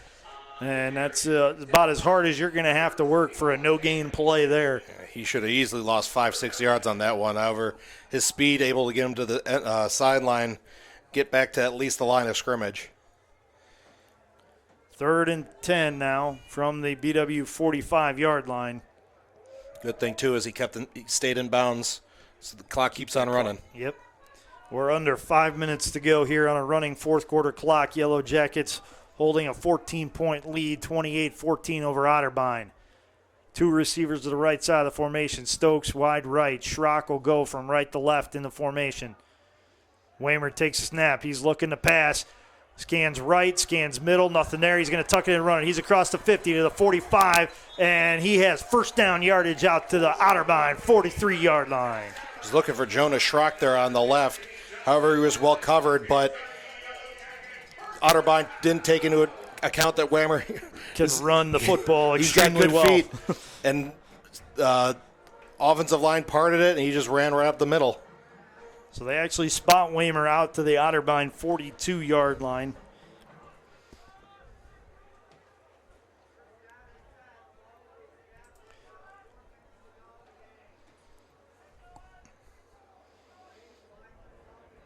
Yellow Jackets in no hurry, getting that play clock under 10 seconds before they call for the snap. Waymer fakes the handoff to John Murray Jr. He's looking left side.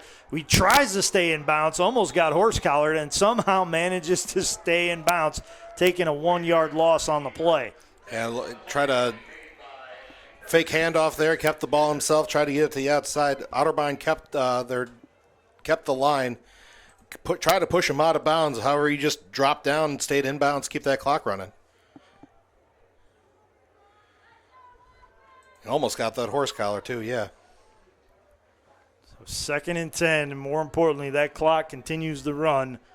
Approaching the 3-minute mark to go here in the fourth quarter.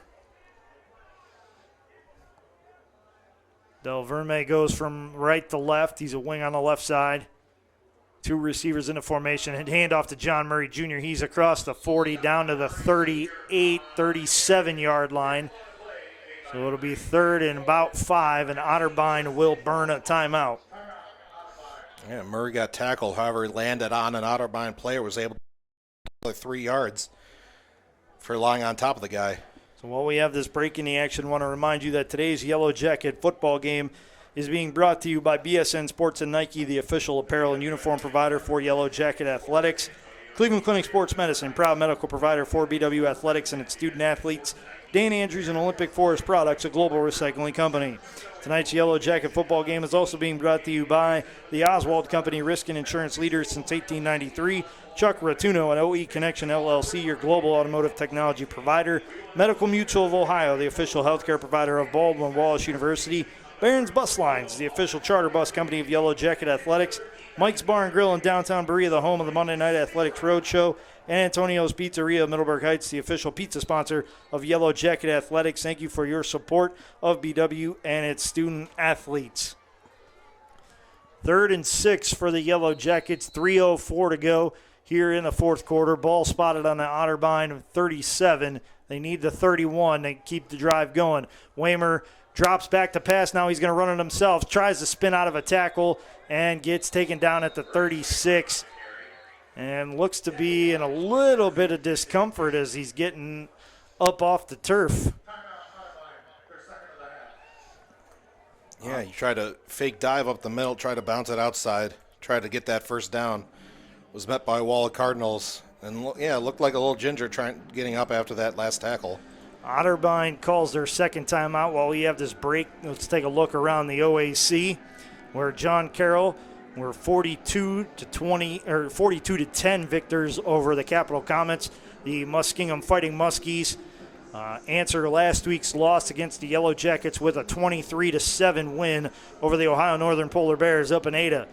Mount Union hosted the Wilmington Quakers and won that game by a 63 to nothing count. And at halftime, Marietta holding a 21-20 lead over Heidelberg in Tiffin. Other scores around Ohio: Wabash beat Oberlin 66-20. Denison topped Wittenberg 28-10. DePaul beat Ohio Wesleyan 22-21. Kenyon fell to Hiram 34-31, and Worcester beat Hilbert 49-7. Waymer looking to pass. He throws it down the field. It's complete to Lomeo at the 20, 15, 10, 5. Touchdown, Yellow Jackets. Yeah, went for it on fourth down. Lomeo was wide open at the 10-yard line, walked in, and it looks like there is a flag on the play, though. The flag was spotted at the 1-yard line on a block that likely did not have to be made for Lomeo to get in.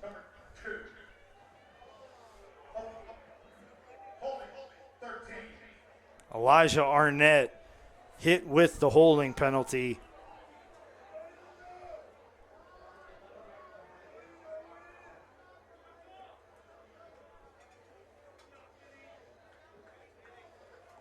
Should be a spot foul. Should be first down, and they should mark 10 yards from that spot of the foul, which looks to be now as the 2. So that would march it out to the 12. Also could be a blessing, give them a little bit more time to run some more time off the clock, then get the touchdown.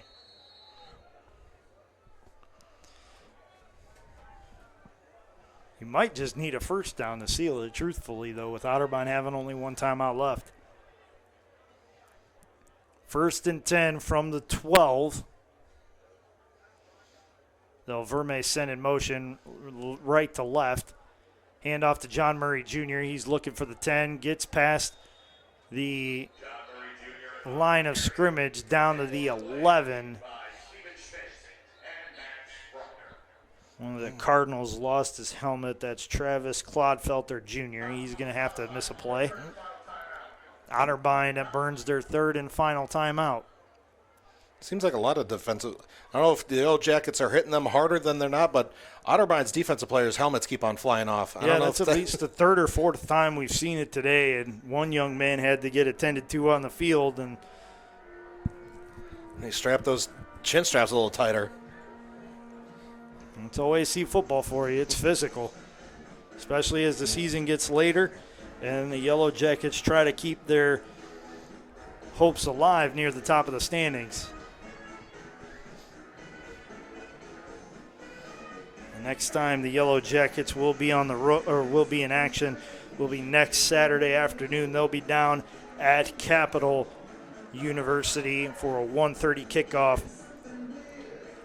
These Otterbein Cardinals return home, and no rest for the wicked on that one. as they welcome the Mount Union Purple Raiders to Westerville, fresh off of Mount Union's 63-0 demolition of the Wilmington Quakers. Good luck. 2 receivers in the formation, 2 backs in the backfield, Schrock on a tight end on the left side. Waymer in the pistol formation, fakes a handoff to John Murray Jr. Waymer takes it around right side of the 5, dives for the end zone, and he's in for the Yellow Jacket touchdown. Yep, kept it off, ran off to the right-hand side. Looked like he was about to be pushed right out of bounds at the 1. However, stuck that football in his left hand, got right over that pylon. Dean Saris on to attempt the extra point.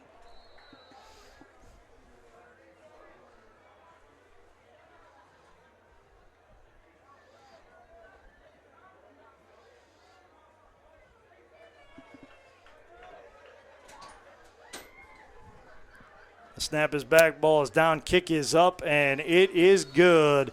The Yellow Jackets now with a 35-14 lead over the Otterbein Cardinals with 2:34 to go here in the fourth quarter of play from Tressel Field at the George Finnie Stadium on the campus of Baldwin Wallace University. I think that was the exclamation point on the day now. Yeah, Waymer had a tough day passing the ball, but running the football, he has done a heck of a job leading this offense up to 47 yards and 2 touchdowns on the day. John Murray Jr. leading the way with 57 yards on 21 carries. Murray Jr. also has 2 touchdowns and is now the school's all-time leader in touchdowns with 40. Waymer passing the ball 7-12 for 113 yards with 1 touchdown. Did have an interception. That was returned 97 yards for a touchdown. Saris on for the kickoff. 21-point Yellow Jacket lead with 2:34 to go in this one. Saris puts the right foot into it, and it drifts into the end zone. It'll be brought out by Cody. He gets to the 10, gets taken down, wrapped up, and dropped. TJ Hansel comes down the field and has a big stop on special teams. There is a flag on the play. Yeah, he was Looks good. like they're pointing towards Otterbein. Sorry. He was a good 5 yards in the end zone. I was ill-advised to take that out. Didn't even get to the 15-yard line.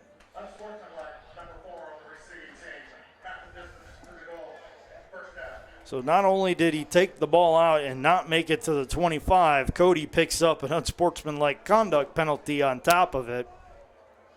And that'll march Otterbein back even further. Not the way you want to try to keep this game alive, but really putting them in a deeper hole than they needed to be. Yeah. Ball spotted at the Otterbein 7-yard line.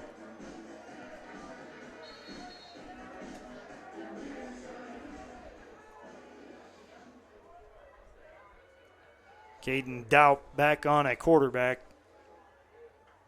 Calls for the snap, looking right, trying to find a throwing lane, unable to do so. He is wrapped up and dropped at the 5-yard line. BW coming up with another sack. Yeah, Vinecourt was being held, but was able to stay at the line of scrimmage when Doubt tried to step up, tried to scramble, was able to break off and make that tackle. Hashim Rashid also credited with a half sack on the play. He did a good job to hold his left end spot and make a play. 2nd and 12 from the 5. Daub takes the snap, looks left, now throws over the middle to Whaley. It's complete out to the 12, close to the 13-yard line. And bring up 3rd down and a long 6. And this point of the game for them, they're going 4 downs every play, or 4 downs every series. So they're just trying to make every play manageable for the next one.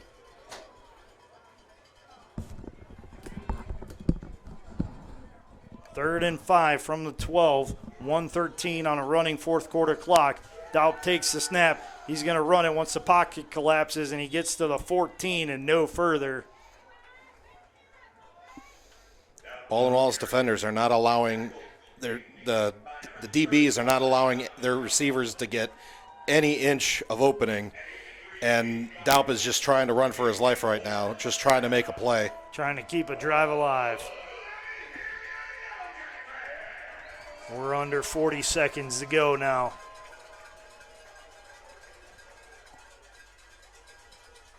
Daup takes a snap in a 4-receiver set. Looks left, airs it out. It's complete to Pataky. That's first down yardage out to the 31. Yeah, found a little soft spot in coverage. Didn't get a lot of yards after catch, but they didn't. At that point, he just was happy for the catch and the first down. Daup takes a snap, looks left, throws it down the sideline, and Anthony Kendall's there for the interception. Catches it at the 35, forced back all the way to the 30, rushing across the field to the 40, to the 45, across midfield, and he's pushed out of bounds at the Otterbein 42-yard line. Big play by Anthony Kendall right there. That's his second interception of the game, and that'll just about do it. I think that will wrap that nice little bow for the end of the day. Victory formation here. The Yellow Jackets come. 7 seconds left to go here in the ball game. BW going to get out of here with a 35-14 victory and then head on the road for the next 2 weeks before they return home on November 12th for the regular season ending game, against Mount Union. Best 2 words in football, victory formation. Or I would have said game over, but yeah, you're right.